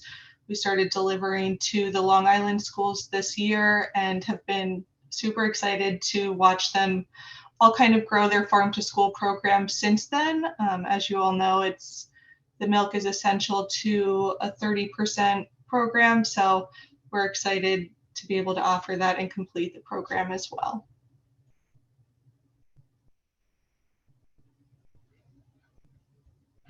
Alrighty, I can hand over to TC. Yeah.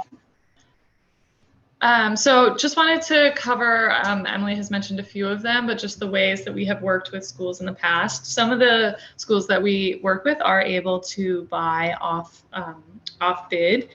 And so that is obviously always an option. But on the next slide, we've just listed some of the pretty common ways that we have seen. So there's a lot of us responding, like Emily has mentioned, to bids through the 30% initiative.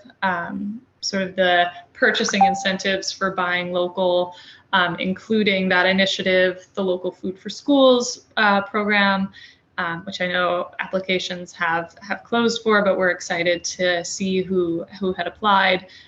Supply chain assistance funds has also been a way that schools have been able to buy local. And then Headwater is on track to be an approved vendor for the pilot program in the fall.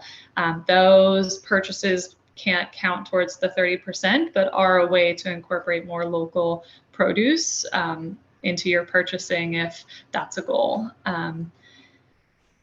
So yeah, in addition to sort of the cooperative bidding and geographic preferences, on bids we'll respond to grocery bids. We have worked with a lot of small purchases and micro purchases with schools. And are really open to figuring out what will work for you all. On the next slide, I can talk a little bit about our deliveries. So Emily mentioned that we deliver directly on our own trucks to the Finger Lakes region, the Southern Tier. Obviously, Rochester is where we're located, so the Monroe County area, Western New York.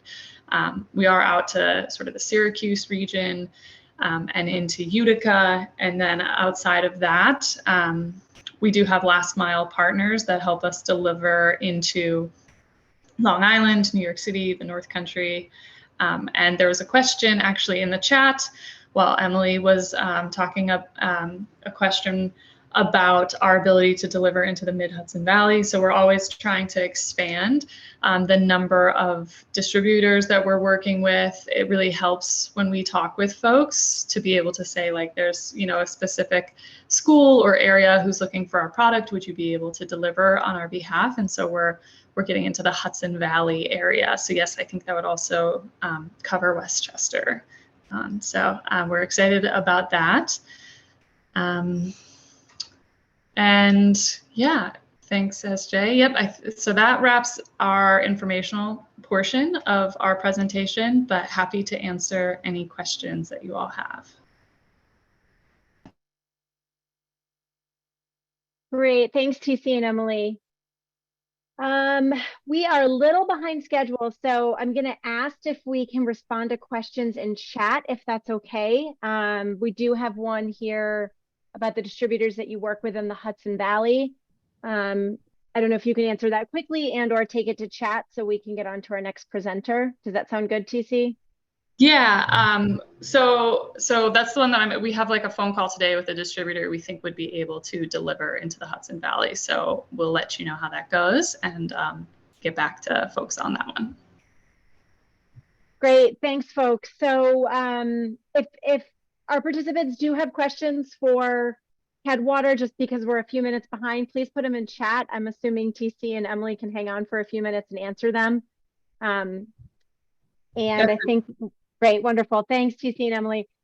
So we are going to move on to Wildkale, and we have Anna with us today.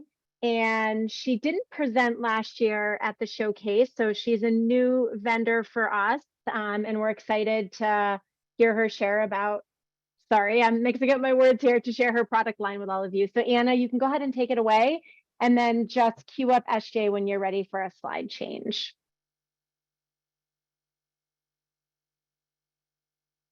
Do we have you, Anna? I think. Can't hear you if so. I see you're off mute though.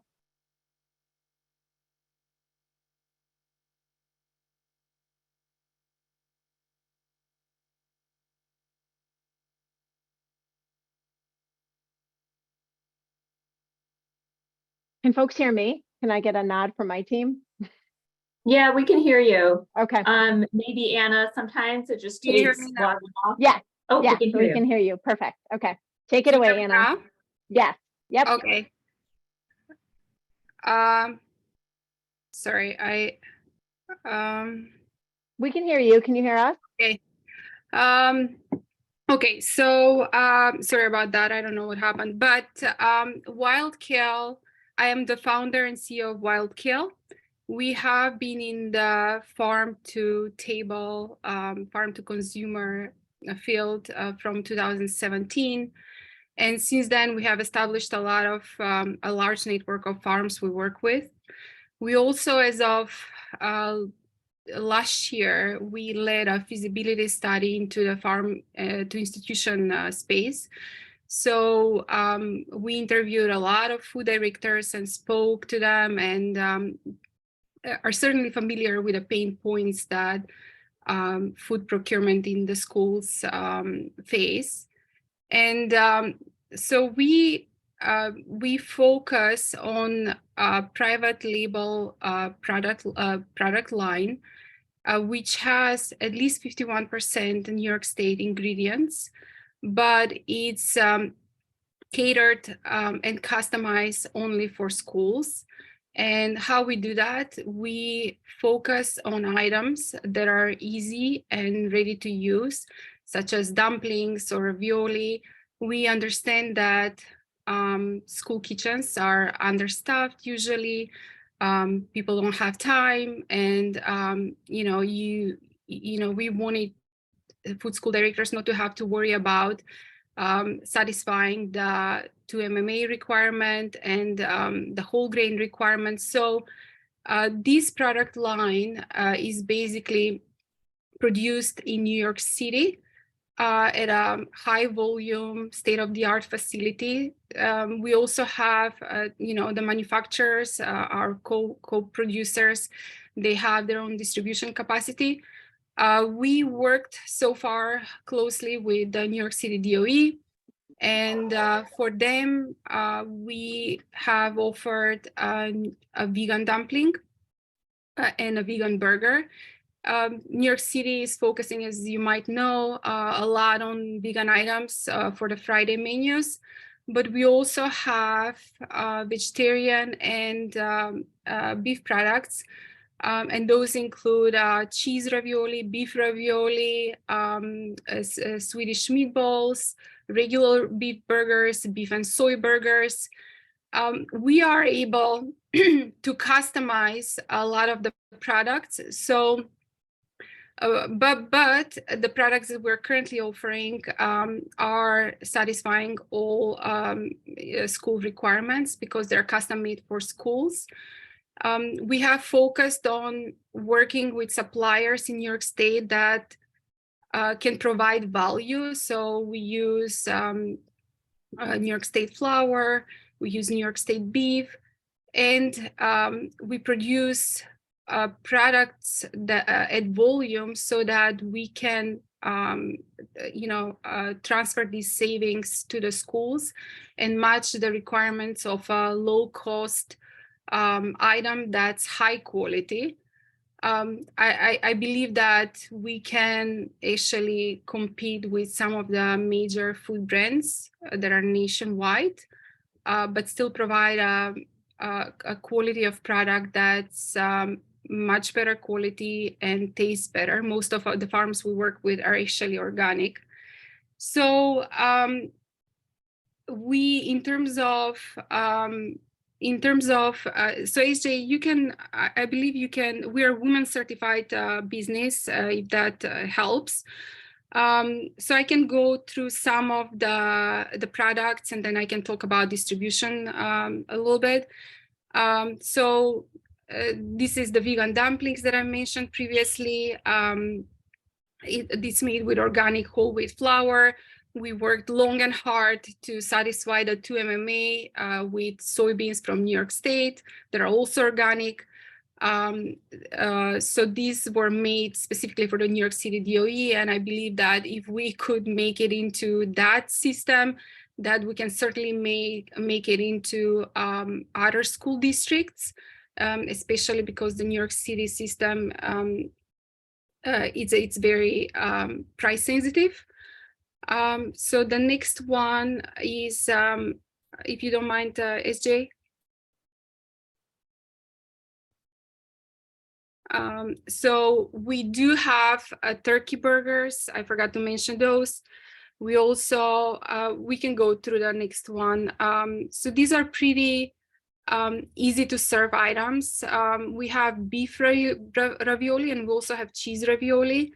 You know, they satisfy both the grain requirement and protein requirement, while they are delicious. Kids love these items. So in gist, you know, this product line was made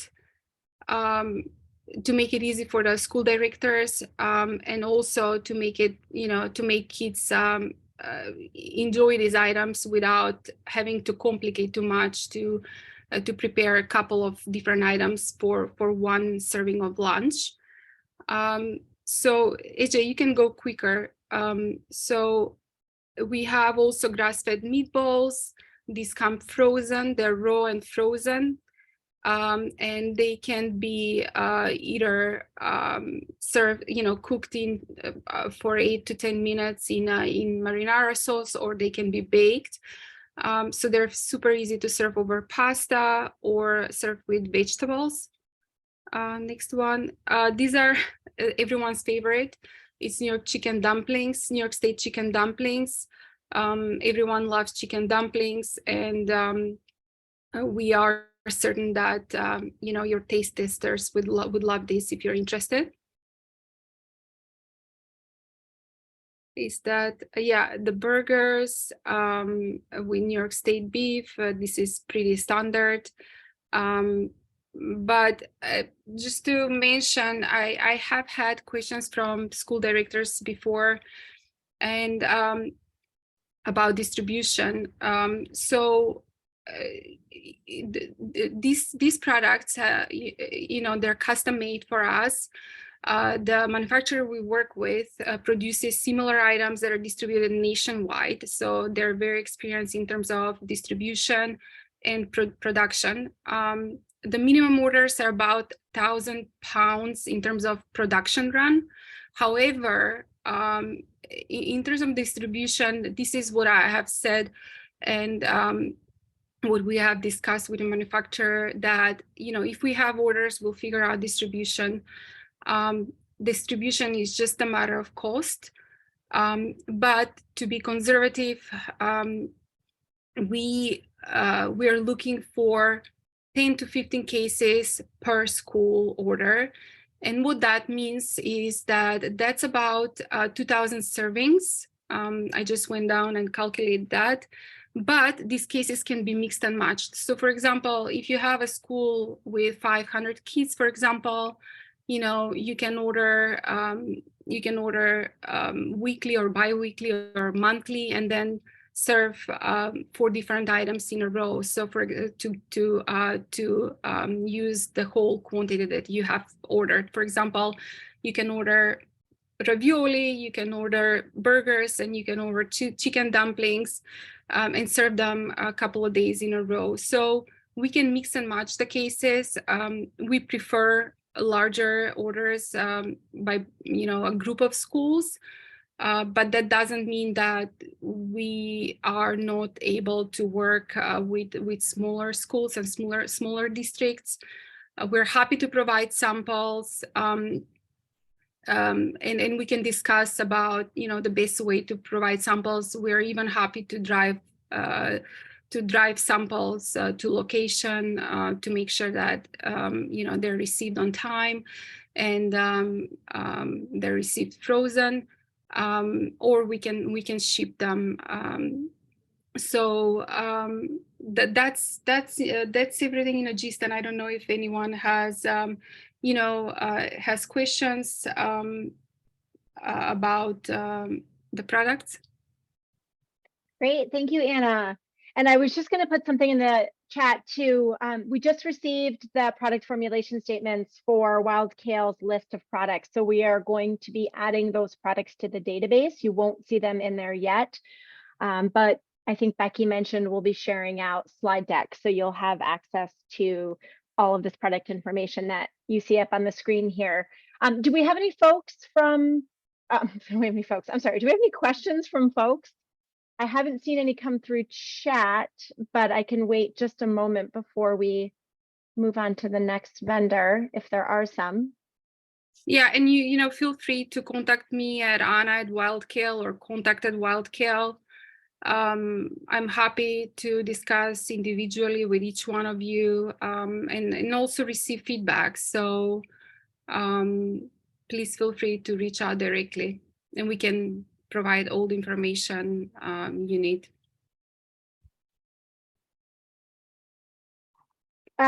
We do have a question. Are you MBE Yes. certified? Yes.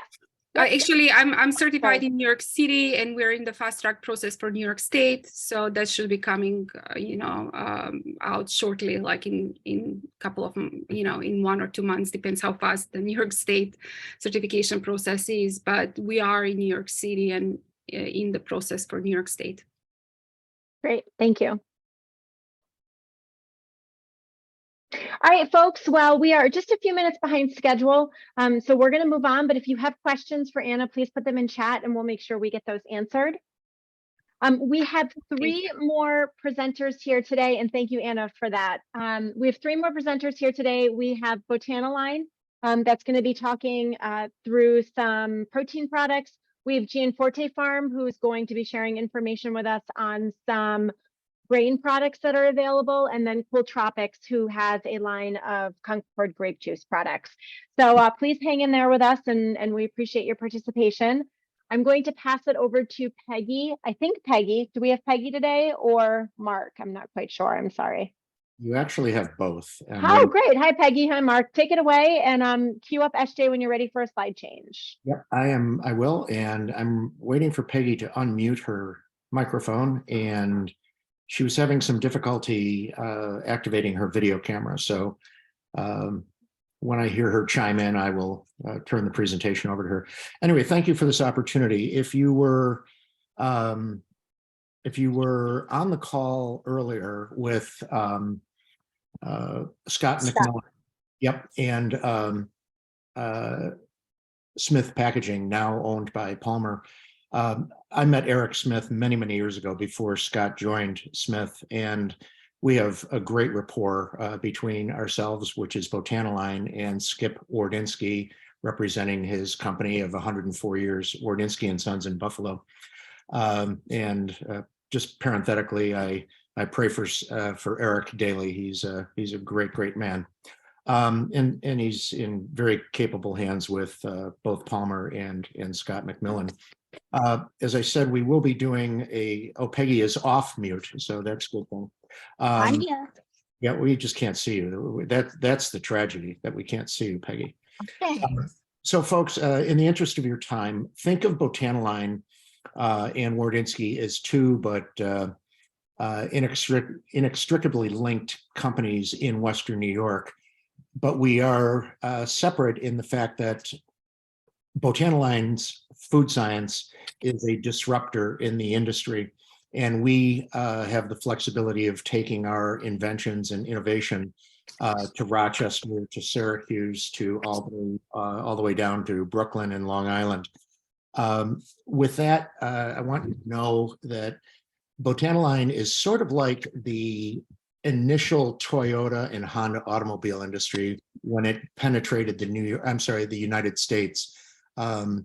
It was a very disruptive time, and ultimately it raised the level of quality throughout the entire automotive industry. And that's what Botaniline is. We're a disruptor, and we are constantly looking for ways to innovate plant science into meat proteins. Next slide, please.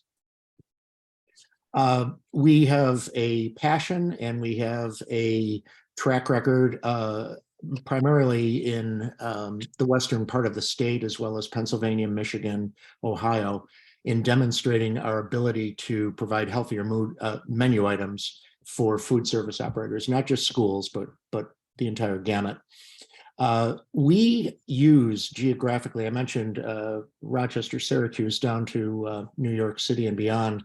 We use strategically and geographically positioned manufacturing and distribution partners so we can get our products from the two extremes of Niagara Falls to Montauk to Plattsburgh to Jamestown.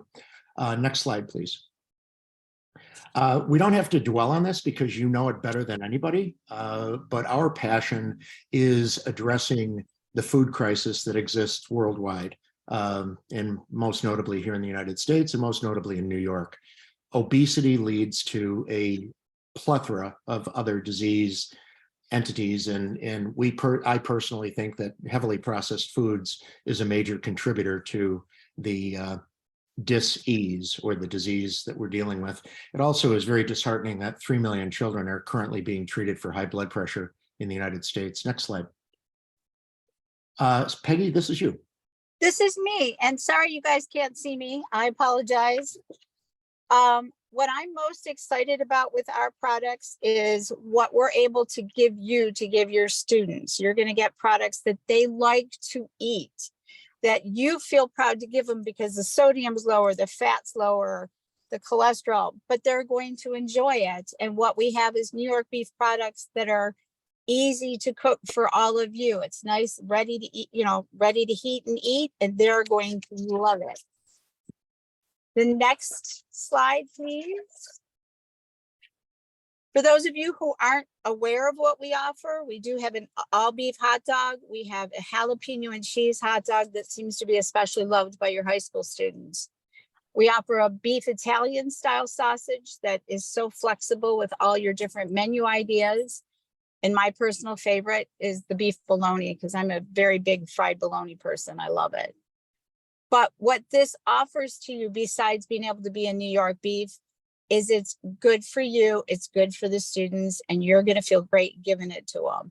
It's everything everybody wants with New York beef. Okay, I'll take it there up from there, Peggy. Thank you, and then we'll field some questions if time exists. Think of the Wardynski's 104-year legacy as also being disruptive and transitional. Today, Skip Wardynski uses our plant-based, how we restructure the chemistry of potato. He uses it in about 95% of his products today. As a consequence, his products are throughout Wegmans and Tops and local grocery stores that list the potato on the label without chemical additives.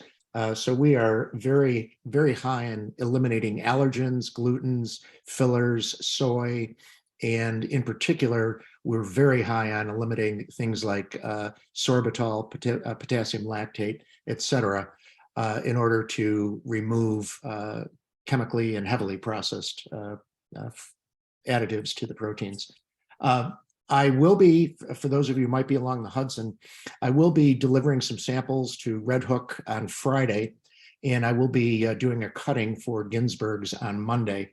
So if there is an interest, I can figure out a way to get, while I'm on that part of the state, I can work with you. And tasting is believing, and I would encourage you to taste all the products from Smith to Slate to the Wardynski / Botaniline brand. Thank you all. I would like you guys to understand, please send questions. We're very happy to work with you and answer any questions. We are working with multiple distributors, making sure we can get it to everybody, but anything you can do to help us connect with people, we can use your help as well. We want to make this easy for you. Well done. Great. Thank you, Peggy and Mark. Do we have any questions from the audience? I'm just bouncing over to the chat here. Waiting just a moment to see if any come in. Well, you have our contact information, so Certainly do. Yep. there you go. Well, thank you, Mark. Thank you, Peggy. You've been great school food partners. We know Buffalo Public Schools is one of your anchor customers and appreciate your willingness to literally drive across the state and provide samples whenever requested. So thank you so much. You're welcome. You're welcome. Alrighty, so we are switching gears once again. And actually, Mark and Peggy, you put us back on schedule. Thank you for that. It was very succinct.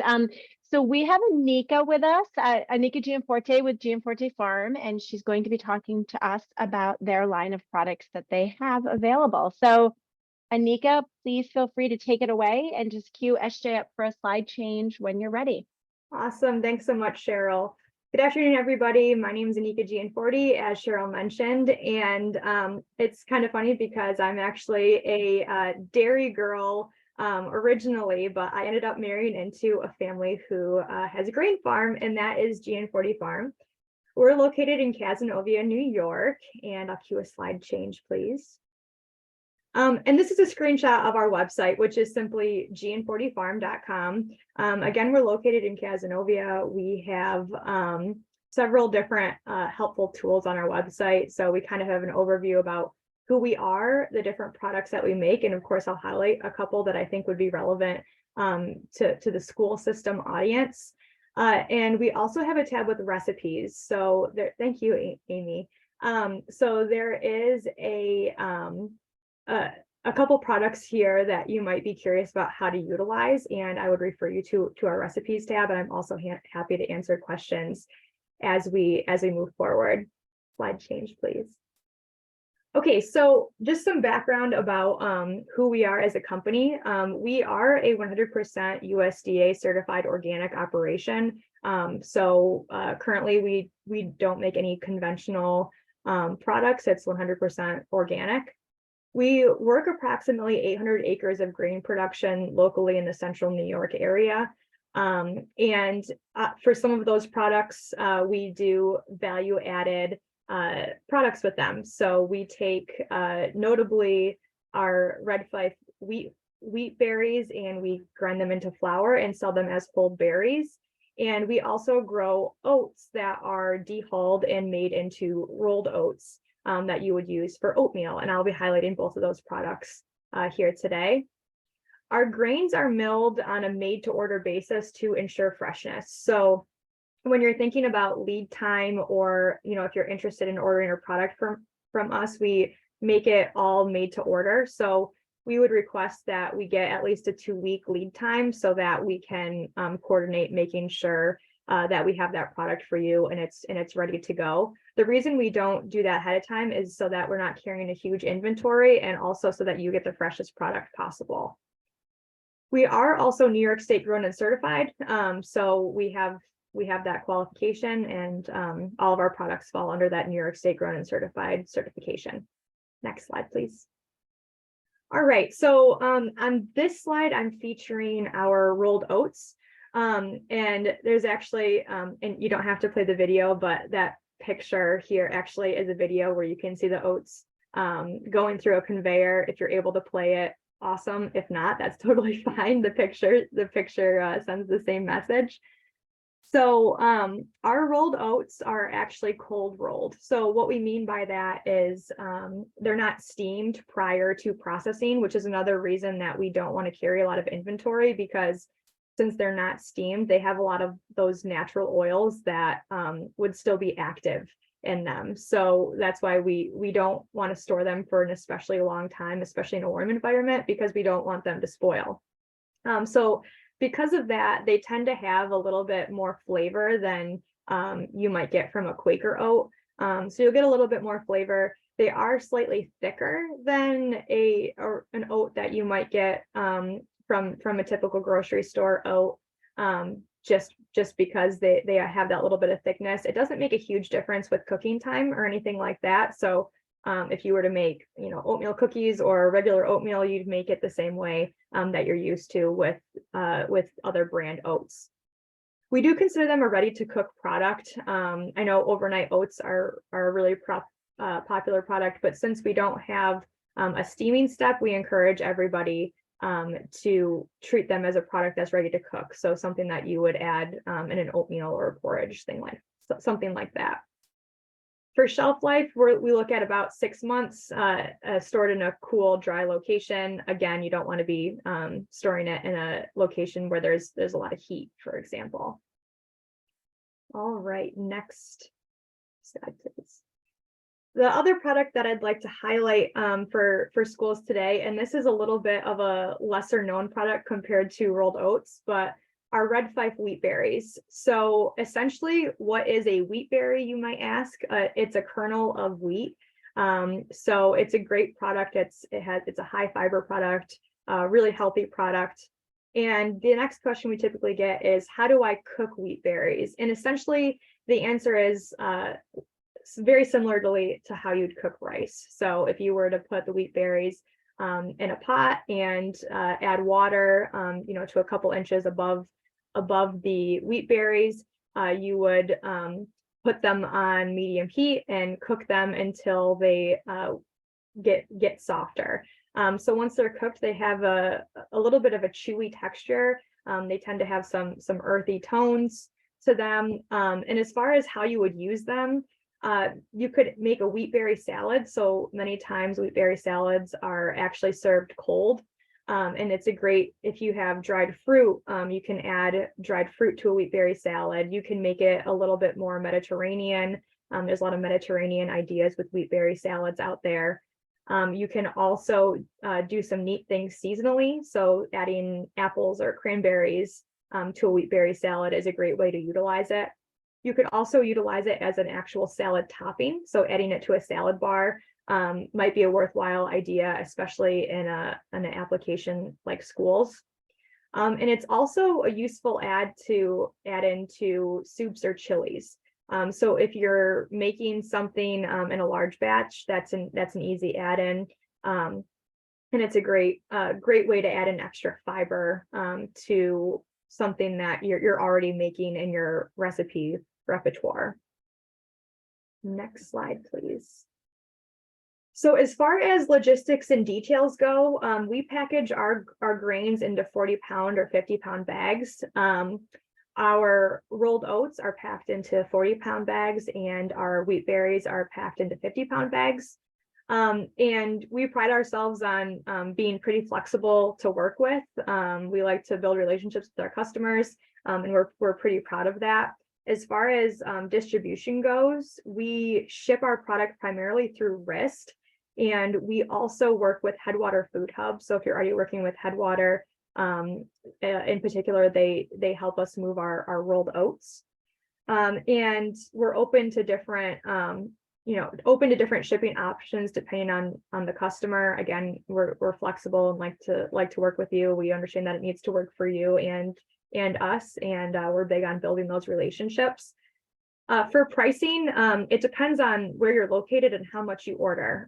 So for that reason, we would prefer that you reach out to us.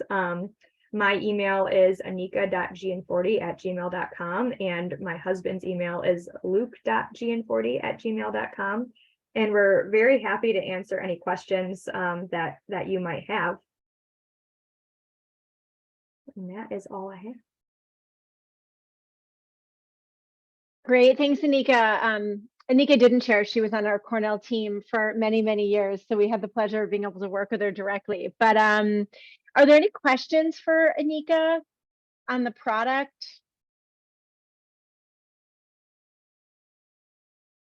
I'm not seeing any in chat. I do know a couple school food directors have featured grains as a harvest of the month and used the wheat berries. I had one specifically ask how to cook it, so I was really glad to hear Anika share some tips on that. I recommended she go to the store, buy a bag, and realized it was just like cooking rice, super easy, but very, very tasty. And I know it's been menued since. So again, I'll just kind of pause for a minute, see if we have any questions. And if Yeah, and I not, should also add, we're open to sending samples, so if you're, kind of in the boat of, I have no idea how to use this, we're more than happy to send out a sample to experiment with or answer any questions that we can. that's great. Thanks, Anika. All righty, well, I am seeing no questions, but thank you for joining us. It was good to see you, and Yeah, we'll be in thanks for touch. having me. Okay, bye-bye. All righty, so last but certainly not least, we have Cool Tropics, and we have Bill Crosby with us today, gonna walk us through some favorite school food products here. So Bill, feel free to take it away and just cue SJ up for a slide change. I sure will. It's nice to see you, Cheryl. Can you hear me okay? Can hear you just fine, yep. Well, I wanted to start with a few words of appreciation. We had a 4-year anniversary of when we launched Farm to School in New York, and a lot of the people that are on the line have helped support the program.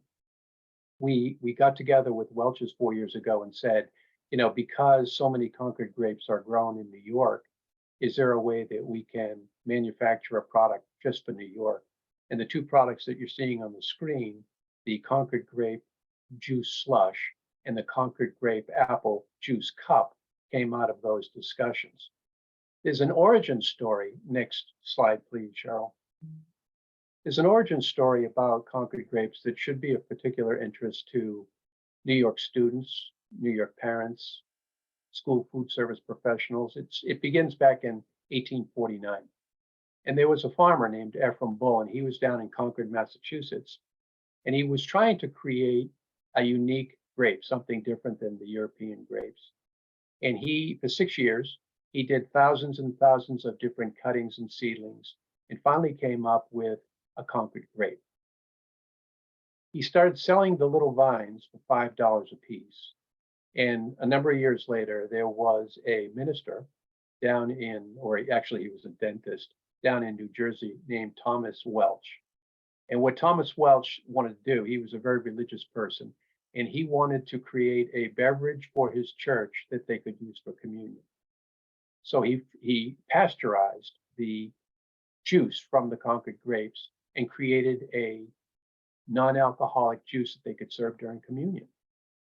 And for 25 years, that's all they did with this Welch's made Concord grape juice, until his son Charles came along. And Charles was enterprising and said, I'm a dentist also, but maybe I should get into this juice business. There seems to be some excitement about it.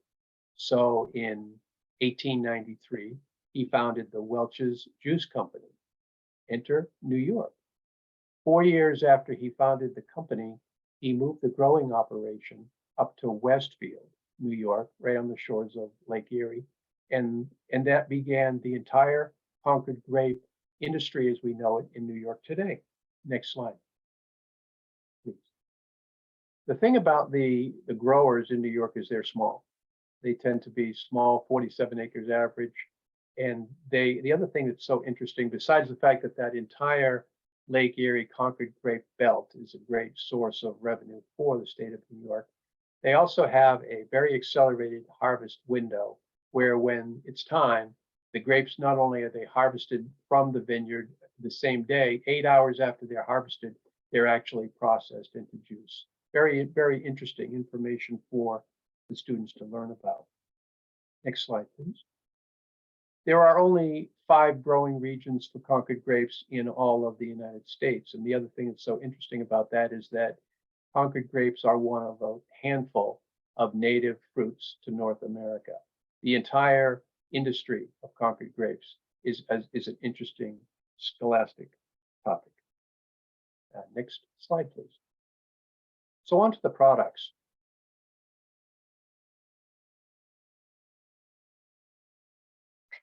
Bill, I think you muted yourself accidentally. Thank you so much. I appreciate that. Sure. Besides the fact that it's a half a cup of fruit on both of these products, the Concord grape and the juice cup are both a half a cup of fruit on the menu. They can be served year round. And for those people that have produce issues that during certain times of the year, it's tough to get certain types of produce. This is a product that can be served any time of year, dead of winter, and it can help maintain that ratio of local farm to school. Next slide, please. The versatility of this is that it can be used for the classroom, it can be used for the cafeteria, the grab and go, summer feeding. What's so interesting about summer feeding is that you can actually take a cooler, fill it with 100% slush, close it, take it around to anywhere you want, and for 24 hours, that product will maintain itself and be ready to serve. It can also be used in early dismissal as a freezer pack, and you just put in the sandwich, slide in the frozen slush, and it can serve as the chill factor for a bag lunch. Next slide, please. One of the things that's a great advantage of both the juice cup and the slush is that they're both shelf stable. They have a 9-month shelf life. And in this time when it's difficult to get staff and it's difficult to find time to prepare sometimes, it's a tremendously user-friendly product. All you need to do is take it from the storeroom and bring it to the freezer. And there are 2 ways to approach it. One is take an entire case and put it in the freezer, let it freeze for 3 days, up to 5 days, depending on the freezer. And the other is you can actually, the night before, take a baking rack, lay out the pouches, slide it in, and have it ready to go for the next day. Students come down the line, slack it out for 20 minutes before the lunch service. And then as they come down, you just put the frozen slush onto their tray. They take it, they bring it, and they just manipulate it with their fingers for a few seconds, and it turns into icy cold slush for them. The other unique feature about this product is that it can be frozen and refrozen. There's 0 waste. So at the end of service, if there's a number of pouches left over, you can put them back in the freezer. You can put them back in the storeroom. They can go from the storeroom into the freezer and back to the storeroom with optimum flavor. Next slide, please. The program is fully supported with a couple of marketing ideas. One is our stickers. We have a roll. There are 500 stickers to a roll. Kids love stickers, and on days when you serve either the fruit slush or the juice cup, we can give you rolls of stickers that you could give out with the product to make it fun and interactive with the kids. We also have customizable posters that we can put your logo on. We're happy to do that. And they basically, we can also supply calendars which highlight all of the national food days. So those 3 things: posters, customizable, stickers, and calendars for your cafeterias and your lunchroom, rather. Next slide, please. There's a list at the bottom of the distributors where these products are available from. These are approximately the per serving costs you can expect. And we have availability with all of these, and there are a couple of other distributors that we're in conversation with right now that we may be adding in the next 30 to 60 days. Thank you, Cheryl, and if there are any questions, I'll be happy to take that. Great. Thank you so much, Bill. I'm looking in the chat to see if we have any questions that have come in. I have not seen any, but we can. We have a question about enjoyed the presentation. So that was a nice presentation. Stickers are fun. Kids love them. And distribution. There's a question on distribution. So do you want to go over that maybe again or a little bit more detail? Go back 1 slide. There you go. At the bottom there, and thank you for the question, you'll see the distributors that we can service customers in the entire state of New York right now. Here you are. Oh, thank you. Thank you, Scott. We appreciate that. Good to see your name. And again, Scott, thank you to everyone that has supported the program. We really appreciate it. And I am available. And yes, we can do. We are actually set up with code numbers with all Cisco houses, all U.S. food houses. And the way it would work is that if there was a school that had a certain volume that the distributor is looking for their turns, we can go to them and say, all of these code numbers are already set up. We're set up with all of the major distributors in the entire country. So if your local Cisco or US Food House is not currently servicing, and US Metro is an example of that, we would be able to very easily get it slotted for you. Your minimum shipment would be whatever it is with your local distributor, and then you can add whatever cases you want.